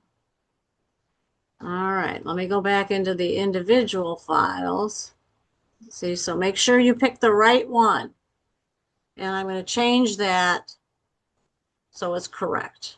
So I'll just resend it. I'll just resend that. Okay. I have to tell this lady there. Um, Now, what we're going to do is, I'm trying to go by. There you go. I'm going to try and cut these out and show you what I do next. Okay, because we have an hour left and I want to make sure I at least get that done. Okay. Ready? Then for a question and answer at the end, that would be okay. Yes? Okay. Yeah, All right. that's great. Okay. So the other thing I did too is I put in all the specialty fabrics as one file. And I did this for a reason. So what I'm going to do is I'm going to load the specialty materials. I have the freezer paper in the upper left-hand corner. This is the glitter flex or the heat transfer vinyl. This is the USA pieces, and this is the star. So what I can do is I can literally cut this and just change the materials. And that's what I want to do today. So the first thing I'm going to do is I am going to switch to my iPad. And so give me a minute where I switch everything out and switch to my iPad. Okay, let me go turn it back on. I think that's what I'm trying to do anyhow. Okay.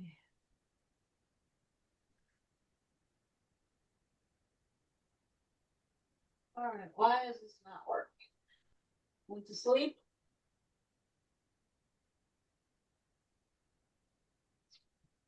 Oh, I know. It's running out of juice. Okay.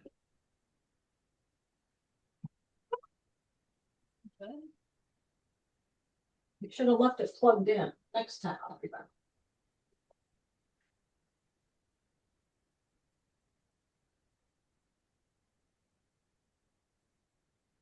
All right. All right, let me see if I can get this back up and running.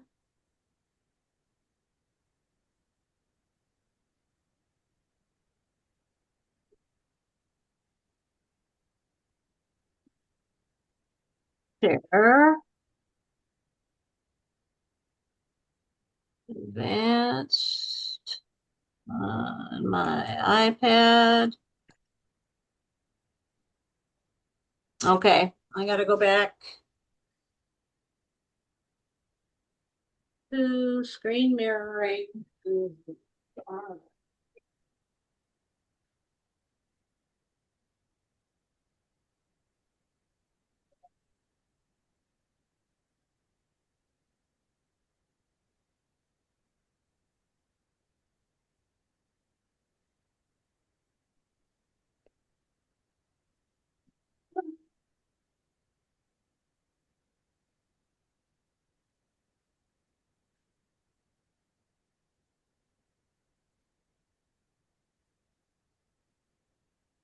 Oh, booger.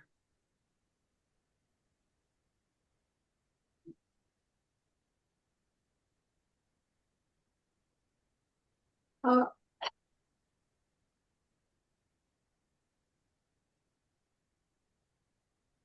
right, let's try this again.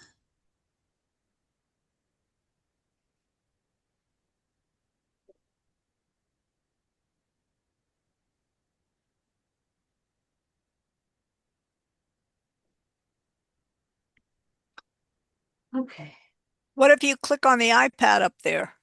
Yeah, that's what I'm trying to do. So I'm gonna stop sharing it right now and get so I can It looks like you got a bunch of them. where? I see plus and minuses everywhere.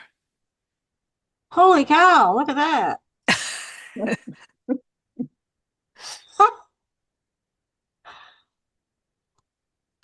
Oh my gosh, I can't even turn it off. This is weird. All My right. software my software froze. I don't know if that helps. Jeez. Let's go back to portion of the screen.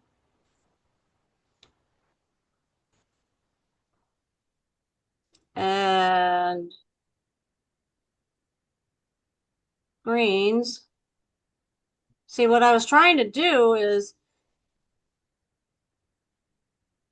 oh my, look at that.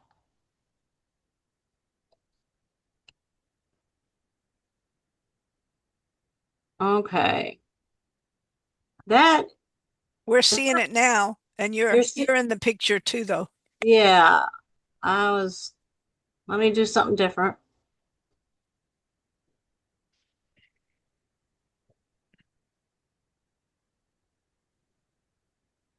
Good. Okay, there we go. Well, but there I am in the bottom. That's okay. I can do that. That'll work. Um, I have a wee bit of a problem. I just don't understand why my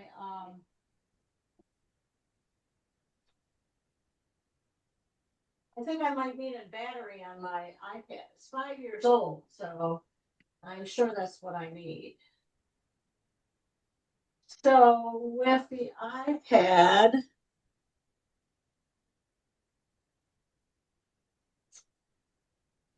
it did it again. There we go. Okay.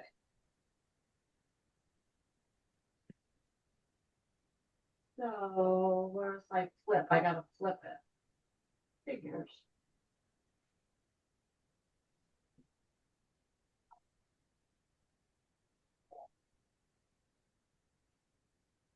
This is making me happy.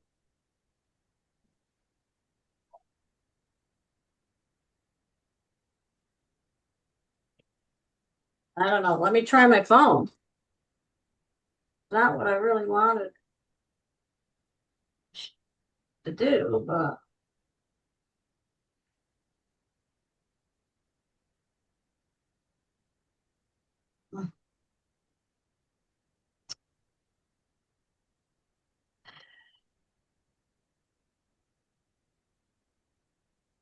Cindy, do you have the number for the meeting ID? Yep. What is it? 8 something? Let's see. Okay, it is, meeting ID is 893 Okay. 4205 9688. Okay. Passcode is 196729. 196 729. 729. All right. And now I gotta figure out how to reverse this. Mirror.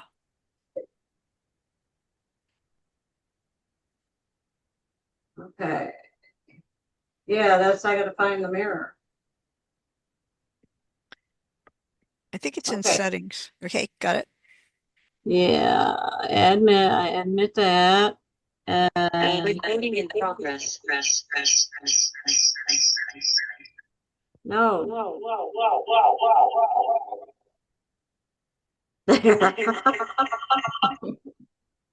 Feedback. Should be better. No. I Turn your volume down on the phone. I did. Now, there. Now disconnect it. There we go. Now let me see if I can share my phone.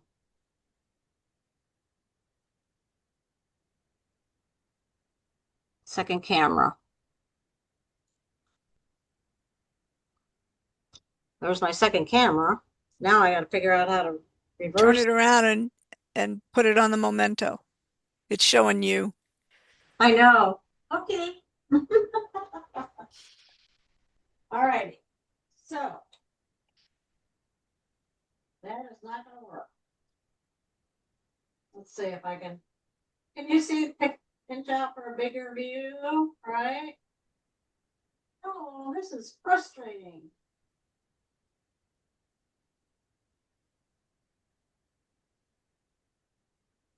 There we go. Yep.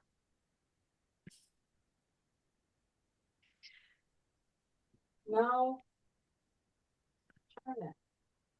It's not turning it. I had to flip it and it's.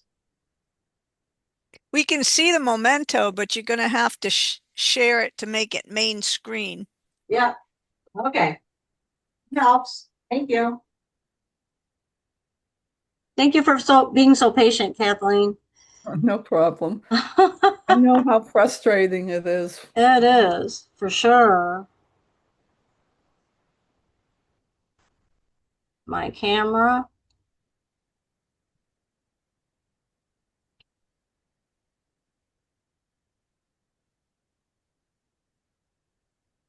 I don't know if it's. See, it keeps.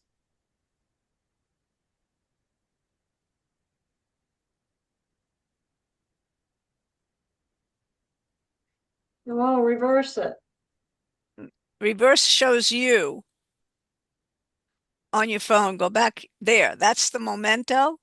It But it's is? not right. But it's not on the screen. It's up in the Yeah. participants. But See, it's showing up. I'm looking at you. It says the video is turned off on your iPad on my participants list. Is it? Okay. Let me try it again. Oh, I don't know how to. On the Zoom on your iPad. Yeah. That's the problem.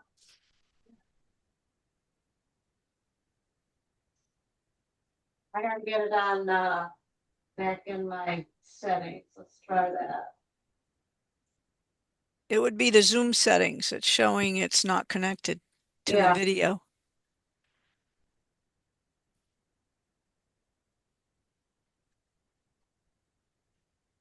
It's probably because it's not the dominant camera.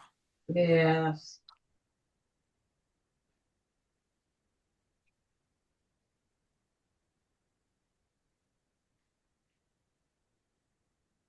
There.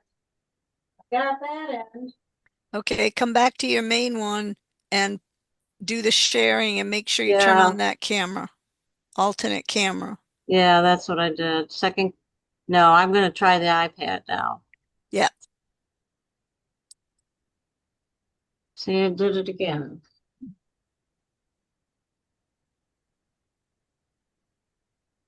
There, now it's back up. Let's shut down.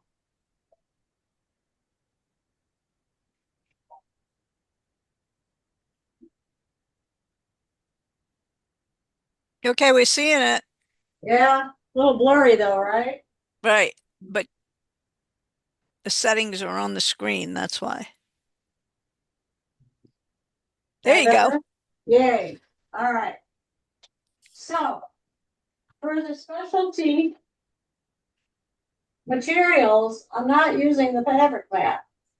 That's this mat. All right. Typically I will use the standard mat.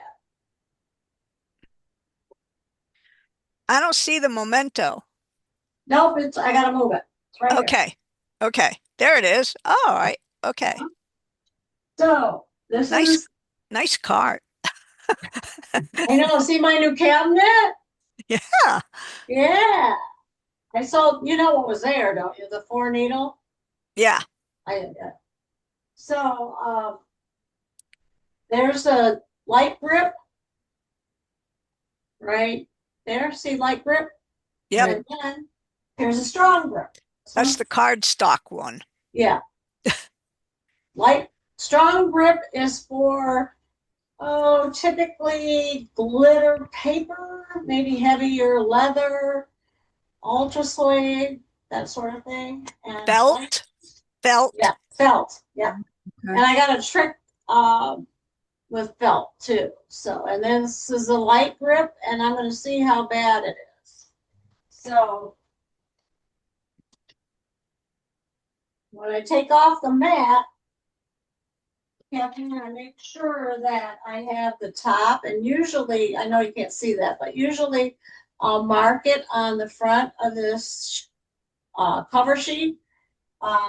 First of all, I'll write top, and then I usually write the date to see how long my mats last. And they've been lasting quite a long time. I So know. I'm amazed. yeah, so that's a good thing. And I haven't cut through one yet. It's amazing. I know. No, me either. I did it. I made a mistake once, and I won't ever do that again. I cut through every other mat I owned with other machines. That's why I gave up. So the first thing I'm going to use is the freezer paper, and I just got this at this grocery store. I'm sure Dollar Tree has it too. So I determined that the size of my freezer paper would be 6 by 6 based on the outside of the mat, how much room there was. Sorry about that. So I'm just going to cut a 6 by 6 square. And I'll show you how I put it on the mat.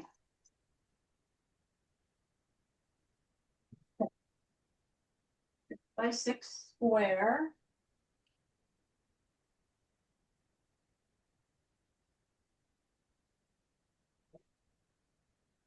I never get to see her do this, so this is interesting to me. There's my mat, and I'm going to put it in the upper left-hand corner. Just like that. See? Okay. Freezer Then paper? Uh-huh. face down, so the shiny side is face down against the mat.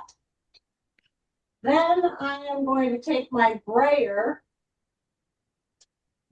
Let me do this. Can you see what I'm doing? I'm just brayering Yep. this in place. And I go vertical and horizontal. And if it's not, I test it with this one. If it's not sticking, that'll be a problem with cutting. So then what I did is I just took my hand and I rubbed it like this. Okay, so hopefully it'll stay. Right there. I'm not pleased. So I ruined my strong grip because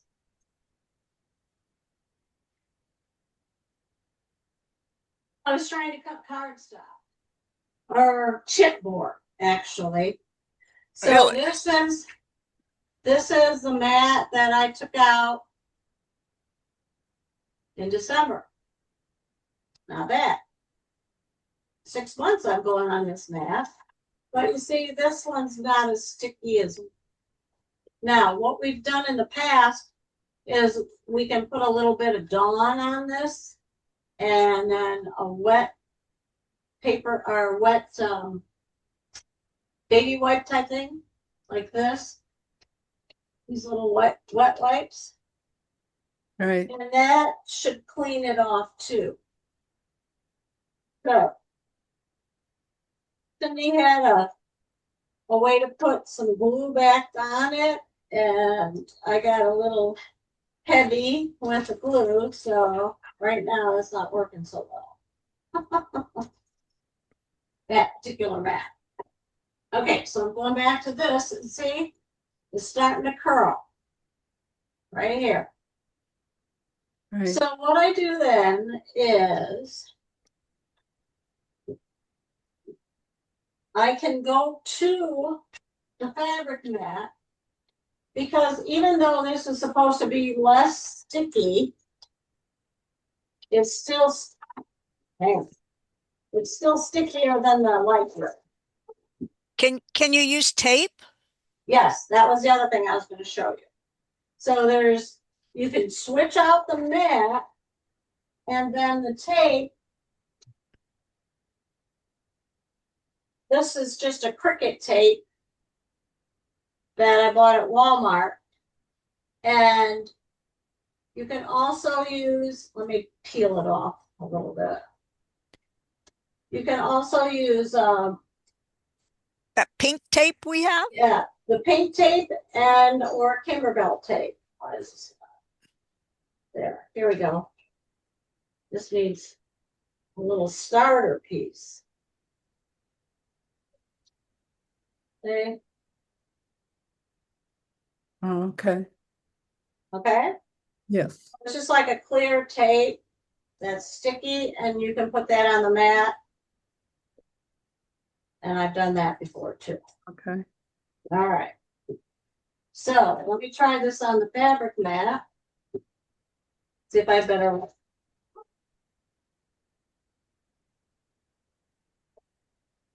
Okay.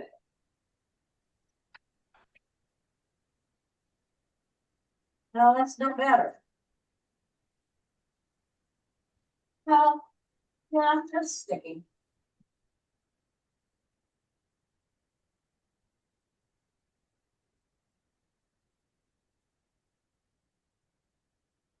Okay.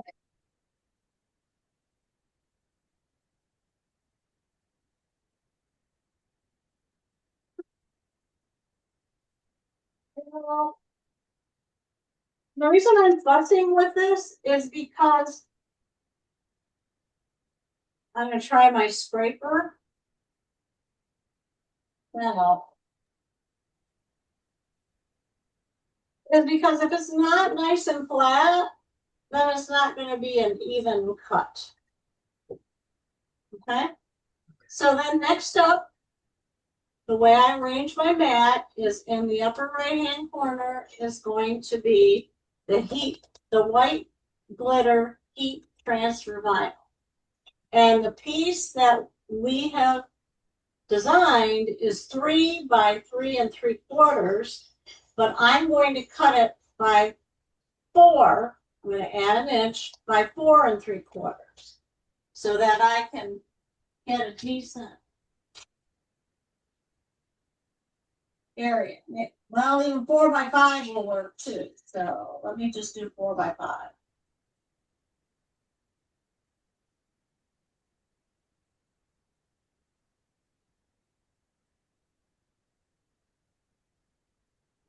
Now, and then I'm going to put it, there's the glitter side with a carrier sheet on it. I'm going to put that face down because we're going to mirror image it. So face down, and I'm going to try it again.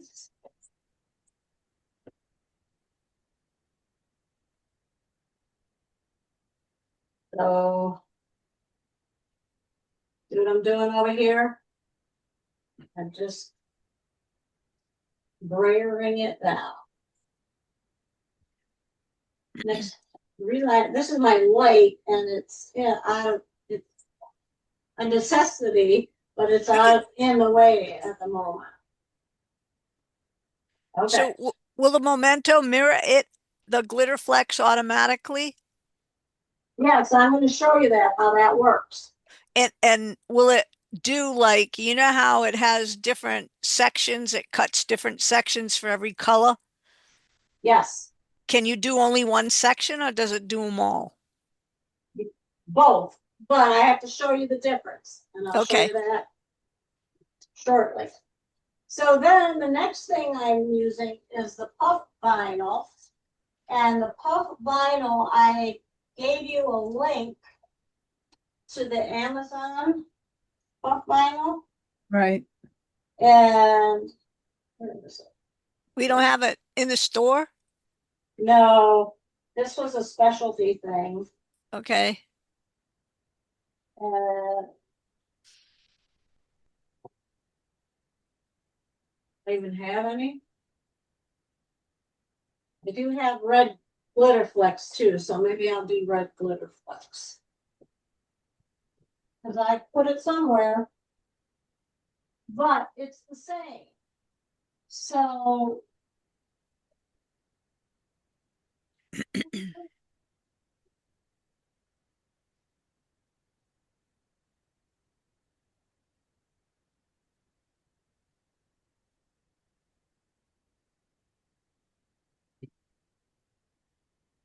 I can't find it.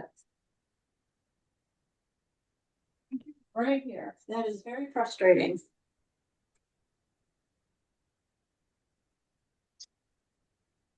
So the red vinyl is going to be just like the white glitter flecks. So what I'm doing next, maybe it'll miraculously appear, is I have this decorative vinyl, and this is all heat transfer. So All I of it? have, The vinyl's heat transfer too? yep. Huh. So I have, this was I sent you a link with that too. And this is the horizontal, red and white stripes. I'm using a plain red, white, I'm sorry. And I'm using blue with stars. Okay. The sheets are not very big. So this is probably 11 inches, and they probably were 8 inches maybe. See, yep, 8 by 11. See, that's the top. So there were a solid red and a solid blue, and then the solid white. So just realize what you're buying. You have to make sure it says heat transfer vinyl. Right? Okay. Okay, so this one I cut 2 by 3.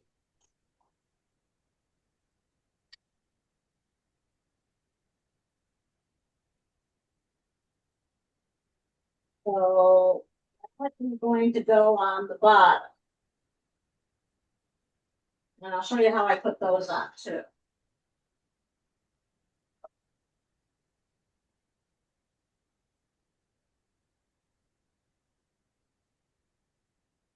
And I'm trying to make sure my stripes are straight. That's really important.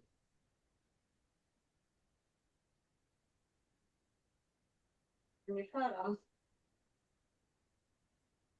Okay, so here we go. There's my white. And then the blue stars.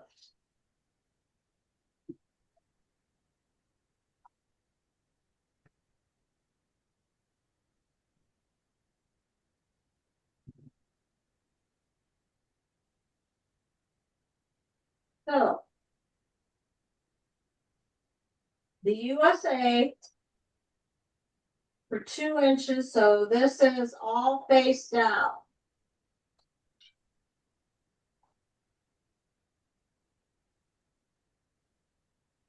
So it looks like that. It looks like that. Uh-huh. All right. And brayer it on. Okay. Now, it was very frustrating. I can't find it.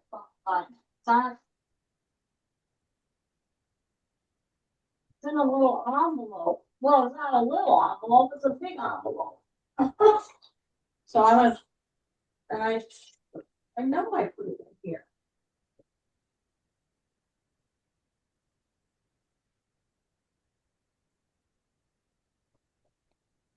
Problem.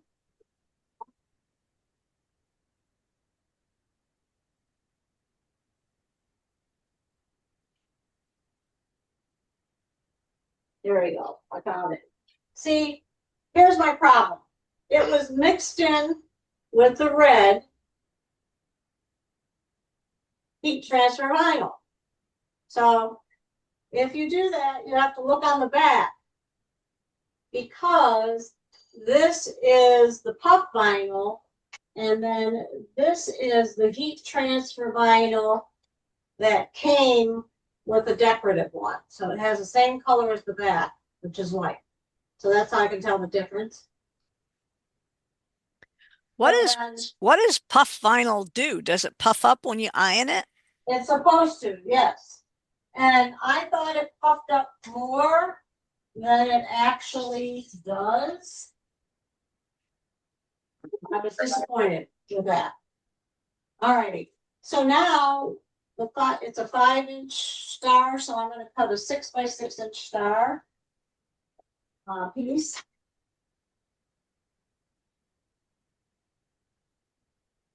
And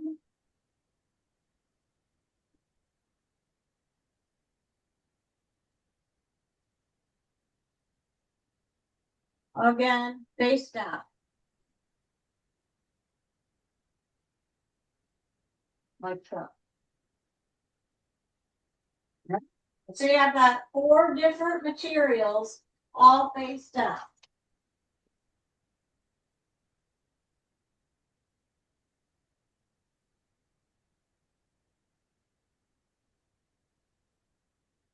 Okay, now for the fabric cut,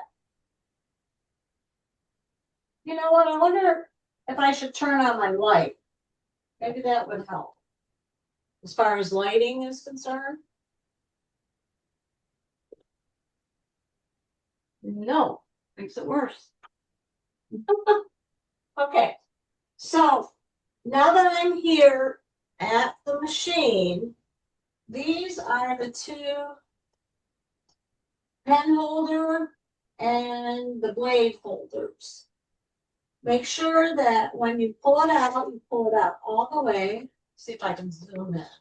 What blade are you using? And that, for this type of material, I am using the basic blade. The rotary blade is for materials. Okay. Feathers. Okay? So So Basic blade. Basic blade. And the basic blade is right here. Okay, and when you push it, see the basic blade? Yep. Okay, I'm gonna drop that in. Now, for the marker, I am going to use my pen marker. And this is, woo, right there. Right there is the pen marker. That's the thick end. That's 2.5. This is the thin end, which was a 0.04. That goes down in this pen holder. So you just drop it down and push it in and make sure that they're secure. Then I'm going to load the mat.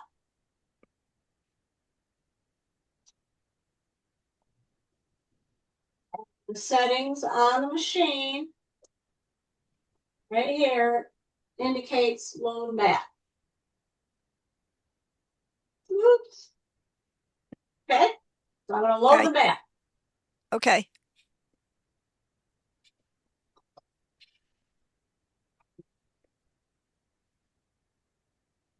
All right, now I want to come over to the software because I want to show you how to cut this. And so I am going to stop sharing this one. Do I dare? And show a portion of the screen. And share. All right, I still got them. Stop sharing on the other one. Oh my.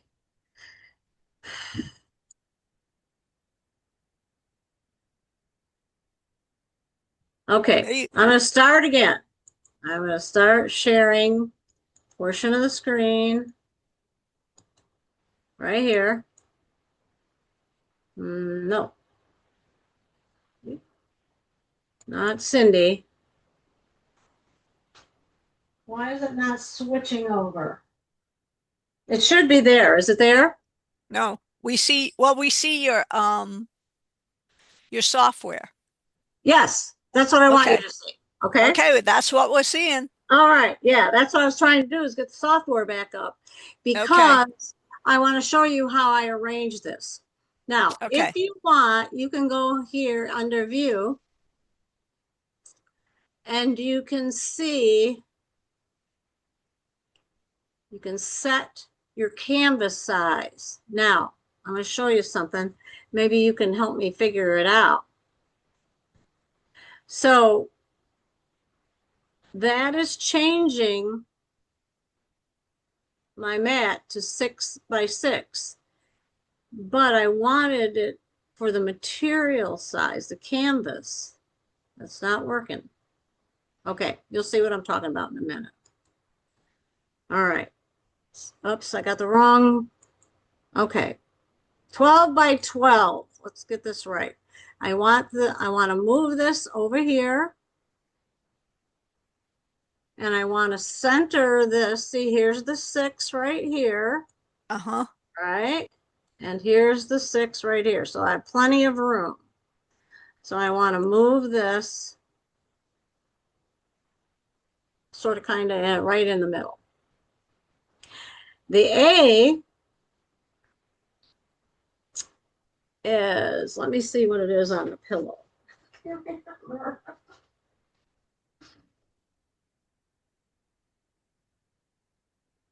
So the A is a white, which is what it should be. So the A is right over here, and I am going to fit it.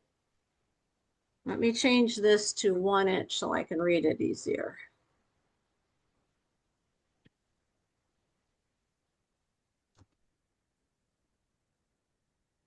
So if I scroll in, I can set that right in the middle of that 2 by 3 inch piece. The S is right next to it. You notice I have it face down, so it cuts right side up when I'm done. That's going to be the stripes. This U is the stars, the white stars on blue. This is the puff vinyl in this corner. So you see how I put them in the corners so I could make sure that they were aligned properly? Very helpful to me. Now we'll go to the machine output and we are going to see if it cuts. All right. This always makes me happy because if you don't see this screen, it'll say you're not connected, and that's very frustrating. All right, then I am going to go to vinyl. Well, let's see what we cut first. Maybe paper. Maybe paper. And see, freezer paper pops right up. Where are you going? See? Hello, where are you going? And then, so what I need to do is swap out. So I need to put this. Okay. And I need to rearrange it. So I just grab it and I just bring it down just a little bit to fit in that 6 by 6. See it? Uh-huh. All right. Now I can only do one option at a time. So on some of the softwares, you can click and pick all your options at once. But in this software, you can only pick one option for your materials at a time. So here we go. I'm going to hit next. And now you see it tells me to put in the pen, insert the marker, the 0.4 pen into the left side, which I did. And then I put the basic blade into the right side. Okay. Yes. Then it is going to start cutting. Now, here's the test, guys. You ready? Let me see if I can share that iPad.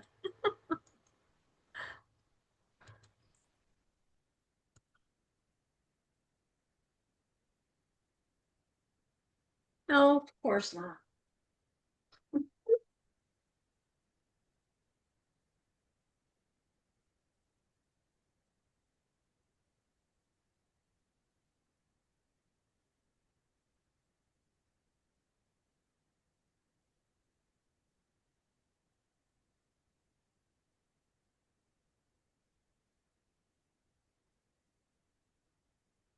Okay. There it is. There it is. I was muted. You couldn't hear me. It actually did indeed draw the line and cut it while I was talking. Okay. So I looked it up to check it to see if I want to cut it again. Look at that. Okay. Don't you just love when that happens? I do. I'm so happy. And then I'm going to remove the pen because I don't want to mark up the others. Okay. Now I am going to go over here to the right side. Here we go again. Let's try this. I should be able to do both.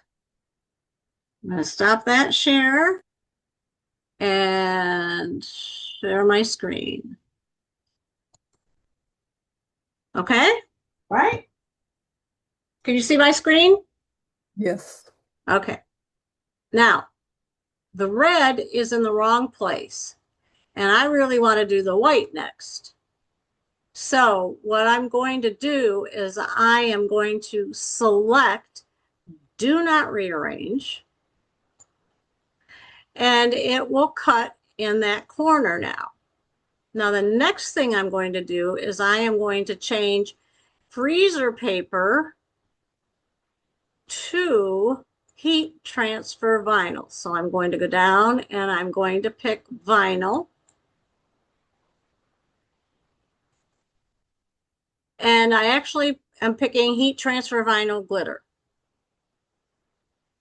And I hit OK. You see what it did? It flipped it. You can see my screen, right? My software screen? Right. Yes? Yes. Okay. And I can see that because I picked heat transfer vinyl, it flipped it to the other side. Why? Because it knows that when it's heat transfer vinyl, it has to be mirrored. So that's how they mirror it. Instead of mirroring it here, where the space is where I've got it, it flips it all the way over to the other side. If you uncheck that flip for reverse cutting, would it make a difference? That's exactly what you do. So Oh. you just turn that off because see, it's automatically enabled for this type of material for the heat transfer glitter. And then I am going to go to next. And this time I don't have a pen. And so I'm going to cut it. Now I'm going to hit cut. And I am going to stop that, sharing that screen, and I am going to try again for my iPad.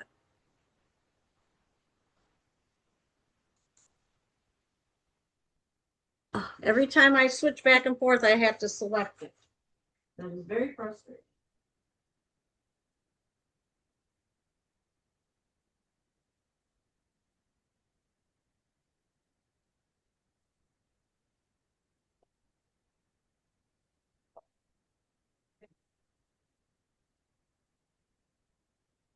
So now, when the machine is waiting for me to tell it to start. So, whoops, that was my finger. So over here, you see that screen where it says start cutting? So I'm going to put it right back over here because that's what I want you to see it do, cut. I don't want to knock my iPad.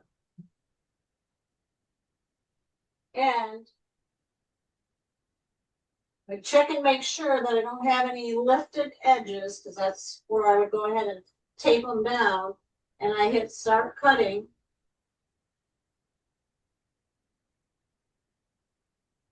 And it cuts the outline first.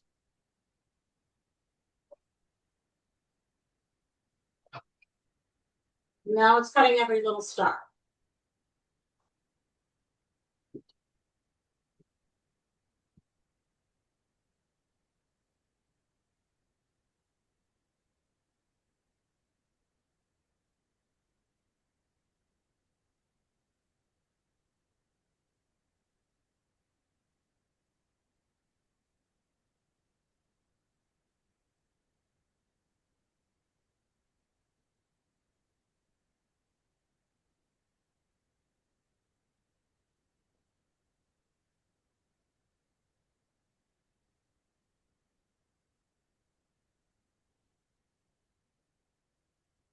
All right, so that's done.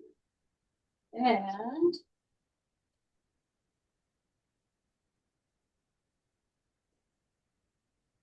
I want to show you the trick when it comes to stitch or cutting rather the USA. So here we go again. Just stop sharing. Maybe I can, wonder if I could just share another screen. Let's see if this works. Now do you see the software? Yes. My crafting software? Yes. Oh, With the yeah. hat. The hat's It on worked. Yeah, it worked. Oh, I figured it out. The little things. I know, All right? So next up, I would do the star. And again, this is going to be heat transfer vinyl. And this one is just plain heat transfer vinyl. And I could do the star. But with a USA, and I'll go back and do it. See where it popped up the USA way at the top there? So Right. I'm going to select do not rearrange. And it brings it down here. And you see that red outline? That means the lettering is out into the pass margin. Right. So what I have to do is I have to bring it up into the mat. And this is where you can use your up and down, left and right arrows. You can't use it in the software, but you can use it on the cut screen. So my up arrow, I'm just going to push up a little bit and over. This ought to be interesting. Nah, I'm not happy with that. All right, I'm going to try that. Now the S eventually and the U. So what's holding me up is the A. So if I can get it over, see, now it turned green. Right. But I hope it fits in that little space. I'll show you how I can switch it. Then I have it on do not rearrange. However, when I go to pick heat transfer vinyl again, this is, I'd like to be able to just for it to stay, but it's only in the first one at the moment, the first choice you make. So again, it flips it over there. So then I go over here to flip for reverse cutting. And now I'm going to have to bring it back up again. And this one. And it's still the A. There. Now I'm good. Now, what I'm going to do is I am going to hit next, and then I'm going to switch my screen. Here goes nothing. After I got the right blade in.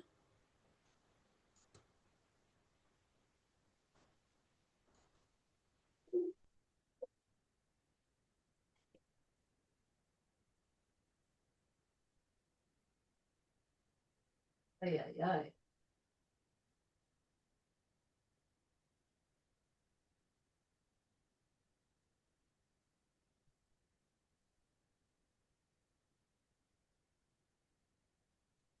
All right, now what I'm going to do is I'm going to go to the, whoops, sorry, the bottom right here.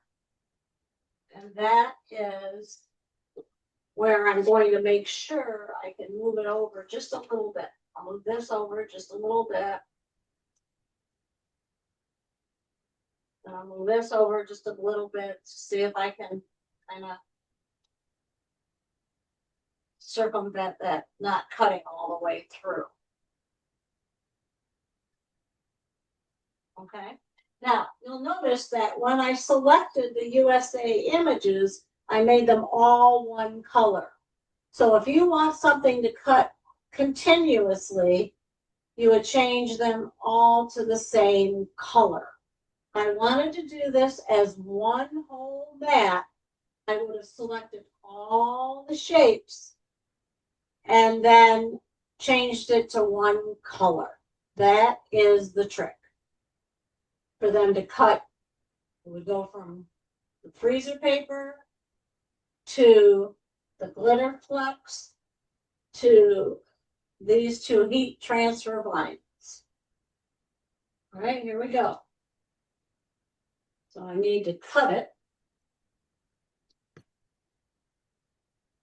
Let's see if I can get to the cut screen.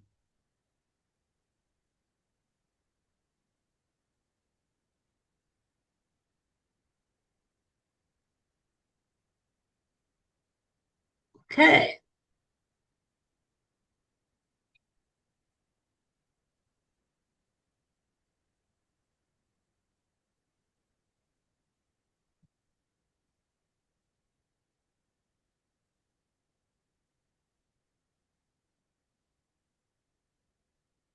Can you see it cutting? Or are you looking at the software? No, I see it cutting. Oh, yay. I feel better.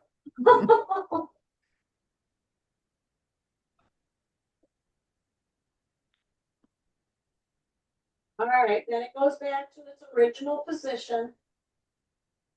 And then I am going to cut this. Now, could I have cut this all at once if this was white? Yes, I could have. So let me see which screen is up.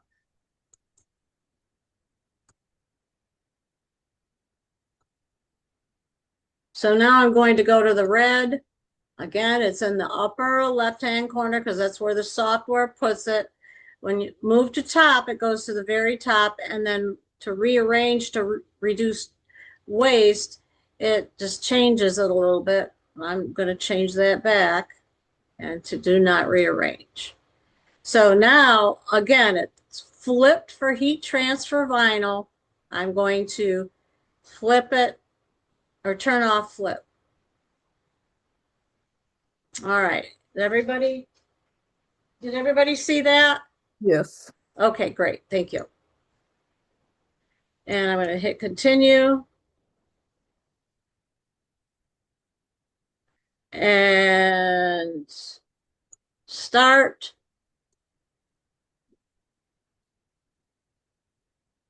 So you can start on your screen or you can start on a iPad. Normally what I would do is I would have my iPad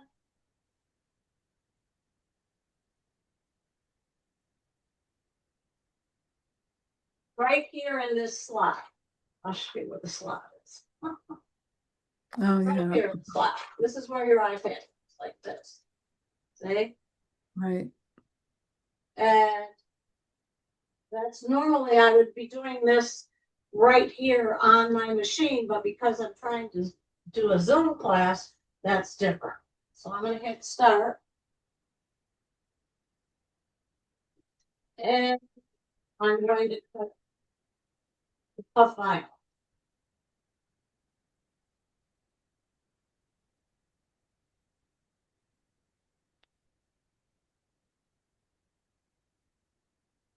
And I'm done now. So I can hit close and eject the net. All righty. So I'm going to take back to me. All right. So here it is already on the mat.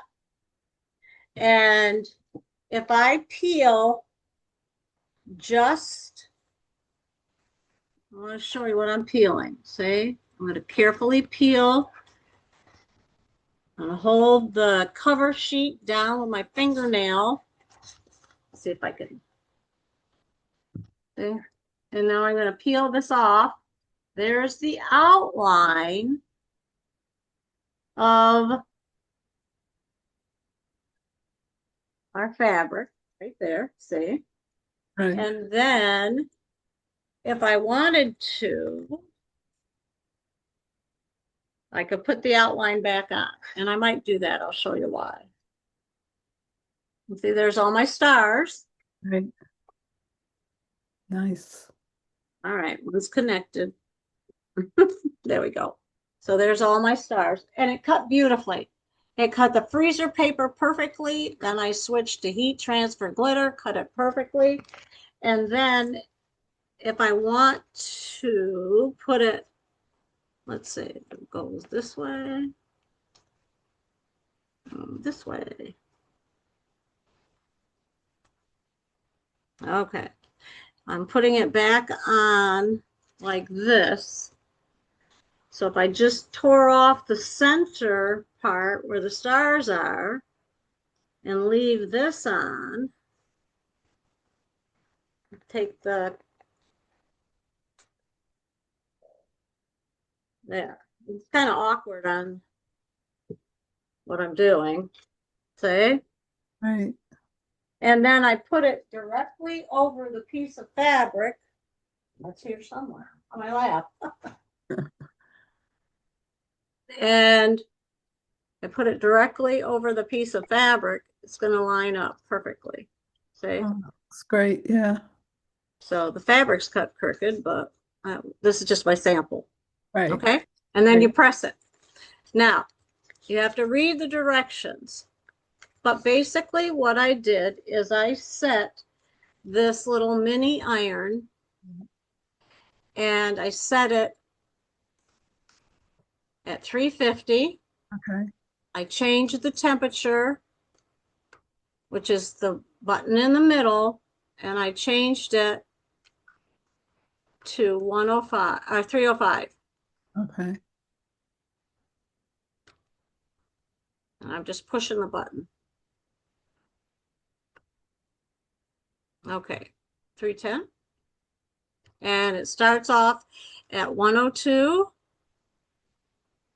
And I just wait for that to heat up. Now, with the pillow for the heart,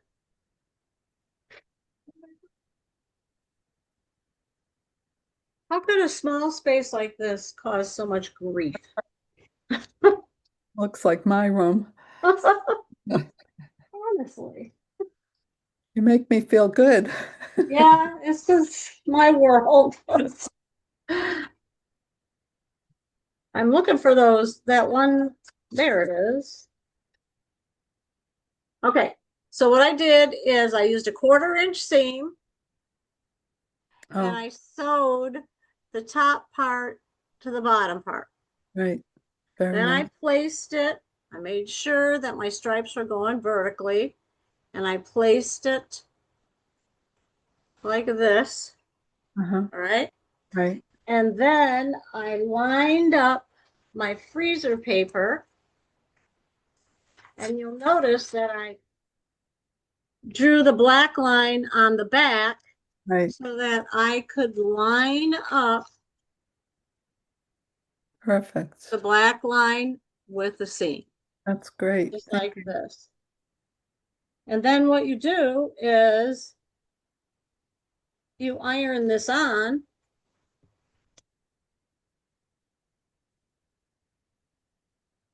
And in the directions of the pattern, it will tell you to stitch right along the outline of the heart Okay. and leave it open on one side, and then you turn it and stuff it. It's All wonderful. right. It's Okay. really a great idea. But this was so much simpler than to trace the patterns on the different types of medium. Right. So cut it out with the machine, which is why I loved the thought of using this. And then you're just going to iron that on for 10 seconds, 10 to 15 seconds. That's Okay. all. All right. Great. Mm-hmm. And then here, you have to read, oh, it didn't cut. What happened? Well, that was weird. Well, I don't know why it didn't cut. Sometimes you got to look carefully because it Yeah. does cut, but that one did not. I have to go back and cut it. And that's easy to do. So then I'm going to take a pin because this is the white. You can't really see. But if you put a pin through it, like this, Cool trick. okay, Yeah. then you peel this off like so. Uh, And what you will have when you are left, because you got to take out the little hole in the middle. Okay, where is it? I saw a little tip that said to put little baby powder on it and it would go in the cut line. But I just use a pin, or we do have a tool that it works. Whoa, this one's not. All right, I'm getting there. Just like that. Okay. Oh, wow. Yeah, great. Then what you do is you put this down against the fabric and you iron on the carrier sheet and you follow the directions. Now, sometimes what I'll do is I'll leave the heat transfer vinyl on the mat and then I will peel it off. There is a tool in the tool kit Right. that works. But look at this. Perfect. See, I peeled it off while it's still on the mat. And there it is. Oh, wow, that looks great. And neat.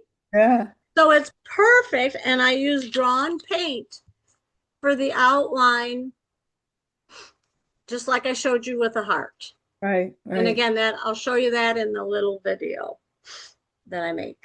Okay, great. And then this one is the U. And there's the U. That looks great. So what you're going to do is when you go to put it on your pillow, you'll find the center and you're going to use the blocks. That's why I cut them so perfectly, is I use the blocks as a way. Let me see if I got a piece of fabric. Piece of fabric.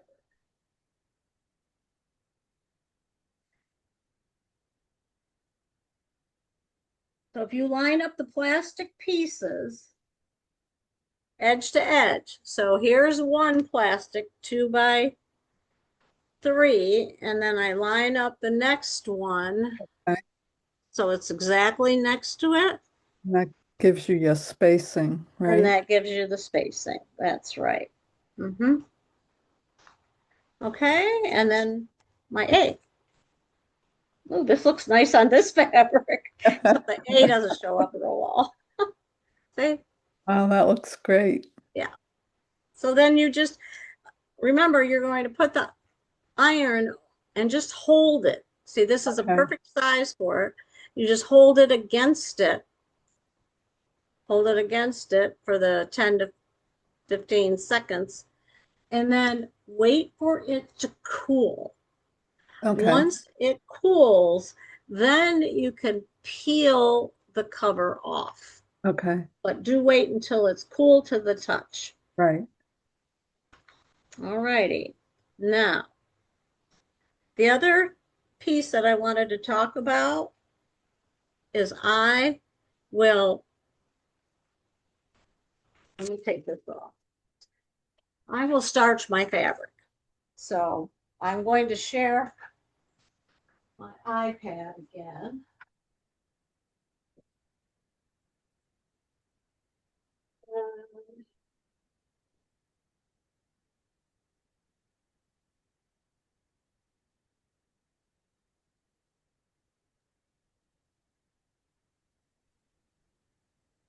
So let me put this down a little bit more.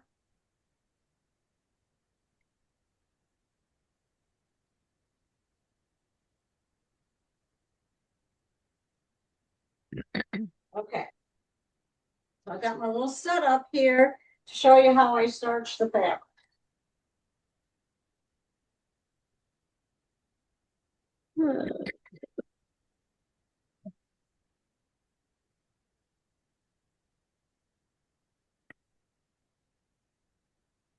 One more time.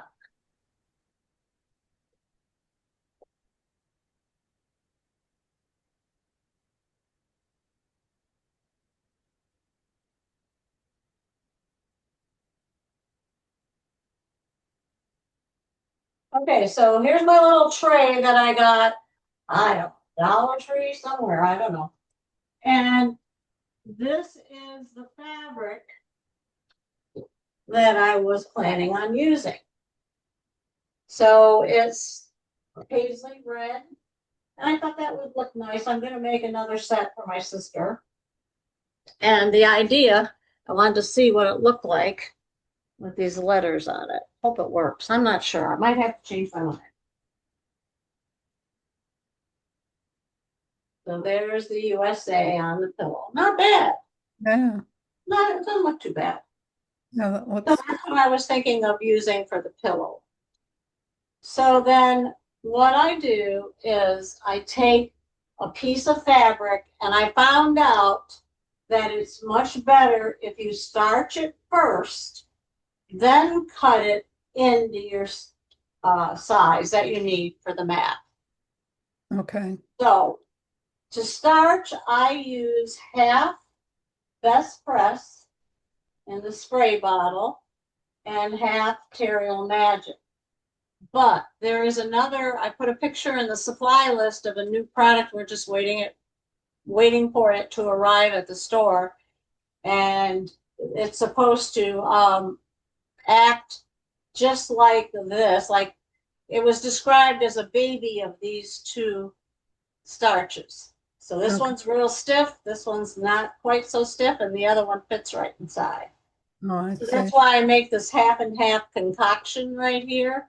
And then I just spray it onto my fabric. And then I start, I let it dry. In this type of weather today, I will actually hang it out. I have a little clothesline on the back in the lanai that I actually hang it on. And Okay. then I press it on my big press. I absolutely love this big press. Let me show So you. you let that starch dry first and then you iron it? Yes, so I let it dry, Okay. and then once it feels quite limp, but then once you press it, and I'll put it in between here with some Teflon sheet so I don't get any residue on the top of my press. The press comes down and it counts down, and then it lifts up, and it works pretty good. It'll probably take me a few minutes or seconds to warm up. But then what I do is I will go back and cut the size that I need for my mat. And I am going to need at least 8 inches wide for this. And I'll bring this back down again. So I usually measure it the exact, so it's going to be two basically 6x8 pieces. So Okay. then I'll put it on the mat based on, I probably cut it 10 inches. It depends. I might be able to turn it the other way. So I might be able to do 6 this way and 6 this way. And Right. so I might be able to do 12 by at least 9 or 10. And then Okay. I cut it. Now the biggest waste is just, I've seen some of our customers put it right on the mat like this, with the fabric hanging off the mat, because they didn't know how to cut it to fit the mat. So that is the biggest waste, because then you have a hole cut out of your fabric. But I like to cut it so there's a minimal amount of waste. Right. So that with the stiffness of this fabric, I think you can tell right here, it's kind of Right. stiff. Right. It does a much nicer job cutting. Good. Great to know. Good tip. Okay. Yes. All right. And then again, of course, you're going to just go ahead and cut it. And I can do that as well. I can do a little video on, I'll just say it might not be right away today, but Right. that'll get you started anyhow. So, Great. That's do you have any great. questions, Kathleen? Where do I find the updates that you talked about earlier? Is Great. that in the software, like when you're using your Mhm. laptop? Okay. Yes. All right.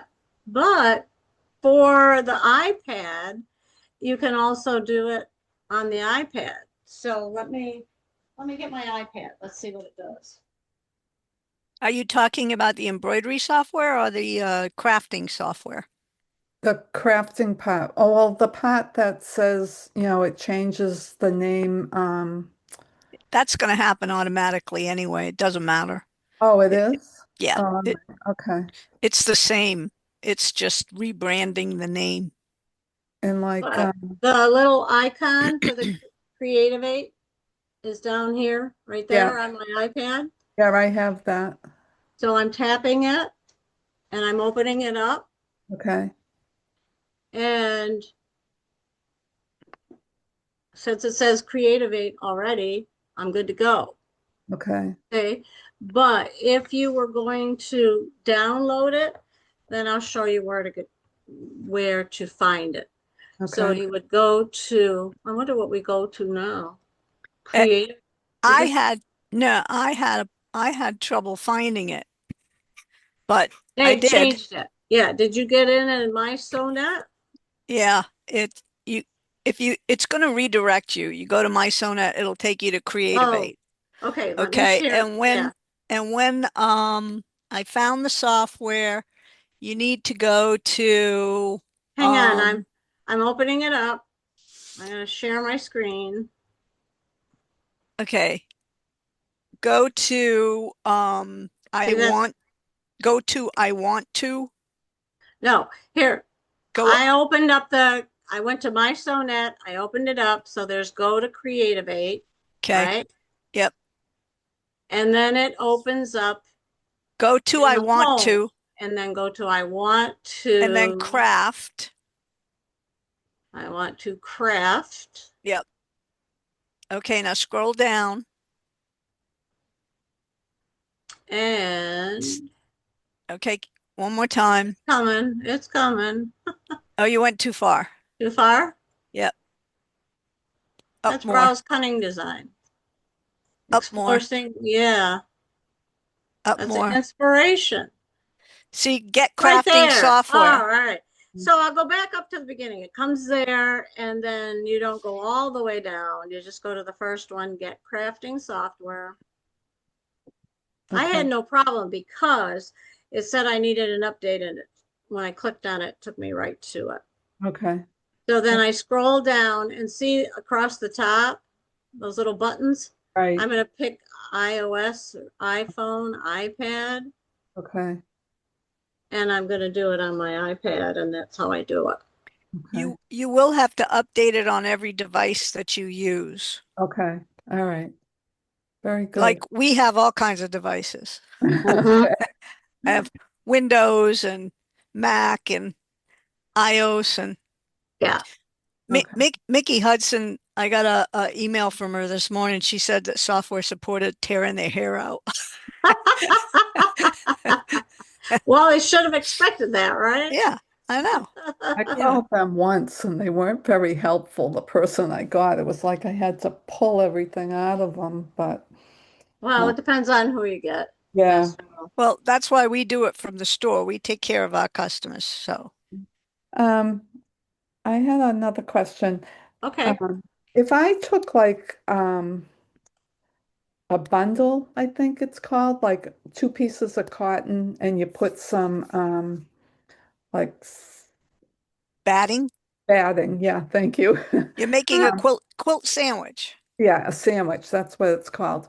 Could I put that into the Memento? Do you think it's too thick to cut all of that at once? Well, it depends. In my experience, it depends on the size of the thickness first of your batting. So I Oh, usually get the real thin batting.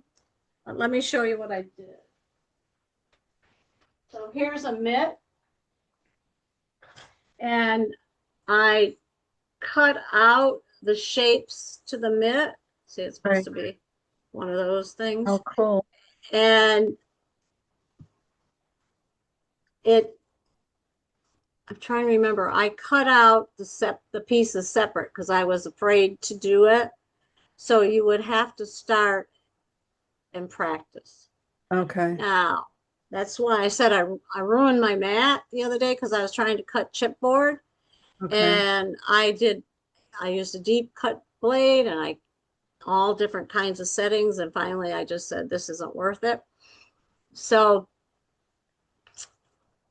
that's what I would do. Now, the first time I tried to cut the faux leather, it was too thick. I didn't know it, and it chewed up the Oh, it corner did? of my mat. Hmm. Oh, okay. Really?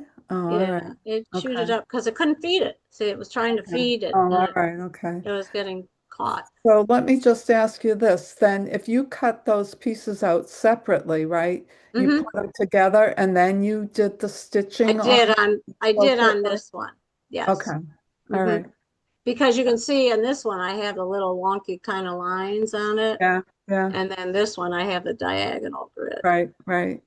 All right. That makes So, sense. so Go ahead. I know it cuts the in our foam or the Annie's foam, whatever Yeah, we that's what buy. I use is that Annie's foam. Yeah, it's cuts that fine. Oh, all right. Good. And I actually I want to show you what my next trial is and error. I cut felt with it a couple of weeks ago. Oh, you did? Hmm. Should have been, let me see. I there's actually a pattern in the library and it's called felt bag. And I had where I bought the machine in New Hampshire, they I could tell you were from New England. yeah, my accent. Uh, So I, I, you're in I'm Florida, right? Yeah, I'm from New Bedford though. Oh, you are? Yeah, Well, in Massachusetts, you I know. could hear it too. And I'm I'm up from, near Newburyport. That's where Okay. we are. and Are you here permanently or are you back and forth? No, I'm permanent. Yeah. Like I don't go to Florida. Is that what you mean? Oh, you're in New Hampshire now. No, I'm Okay. in Massachusetts, in Newburyport, like Okay. Crowley, Massachusetts is where I am, and we live here all Oh, year. Winter, snow and all. yep. Yep. We've I just, both been there, done that. yeah. yes, yes. But are you in Florida now? Yes. Oh, okay. Yes. Good Our move. s- our store is we're just north of Tampa. Oh, okay. All right.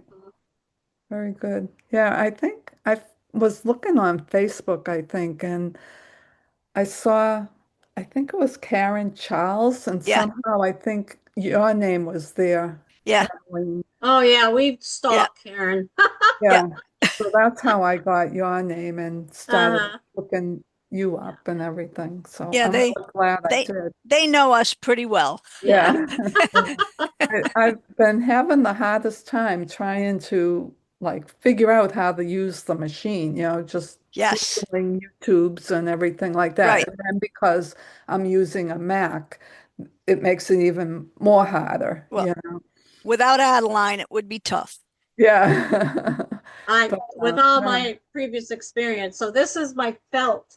This was my first felt cut out. Oh, Oh, that looks good. that is Yeah, beautiful. isn't that beautiful? That was a Yep. memento. And I did a happy dance again because it cut out so perfectly. Yep. So, Wow, that yeah. is beautiful. Now, my next thing I'm going to try and cut out because it says you can cut out metal pieces like Really? Wow. bronze and yeah. So I'm going to cut out, this is a soda can. So I cut it out with just tin snips and Right, but I'm going to have to tape this down to the mat right, because it curls. See? right. And then I'll probably use a deep cut blade. So we'll Okay. see what happens. I'll let you know. So what are you going to do with it once you cut it? I'm making a Father's Day gift and I'll show you what it looks like. Okay. Yeah. Yeah, yeah, yeah.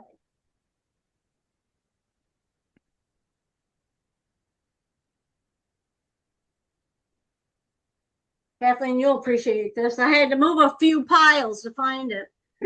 So, so this is it. It's a Oh, frame. yeah, And the dad piece right there right. is a metal. Oh, And then you cut out the words dad and you put behind it a piece of cardstock. okay. So, and then the others are the different fonts. So I haven't done a lesson on fonts lately. So I'm going to do that lesson as well. Wow. So We'll see. you're using the back side, the inside of the can then, right? Yeah, see, I'm gonna use the Yeah. inside of Okay. Oh, that's cool. this Canada Dry stuff. Yeah. Oh, that's Uh, cool. So to follow your classes and things, I think I've been signing up with everybody. I think I might have signed up with you maybe, like a newsletter. Do you have a newsletter or Yes, something? Scrap and And, Sew is what oh, Cindy that's and right. I work Okay. at. Cindy and Okay. I work at Scrap and Sew. Our friend Lori owns it. Oh, all right. Okay. All right. That's great because I want to follow the classes that you offer, online because Okay, I can make, unfortunately I'm yeah, not down south. yeah, I can make sure that Yep. I let you know. Yep. Okay. That's And great. we'll help you if you have a problem.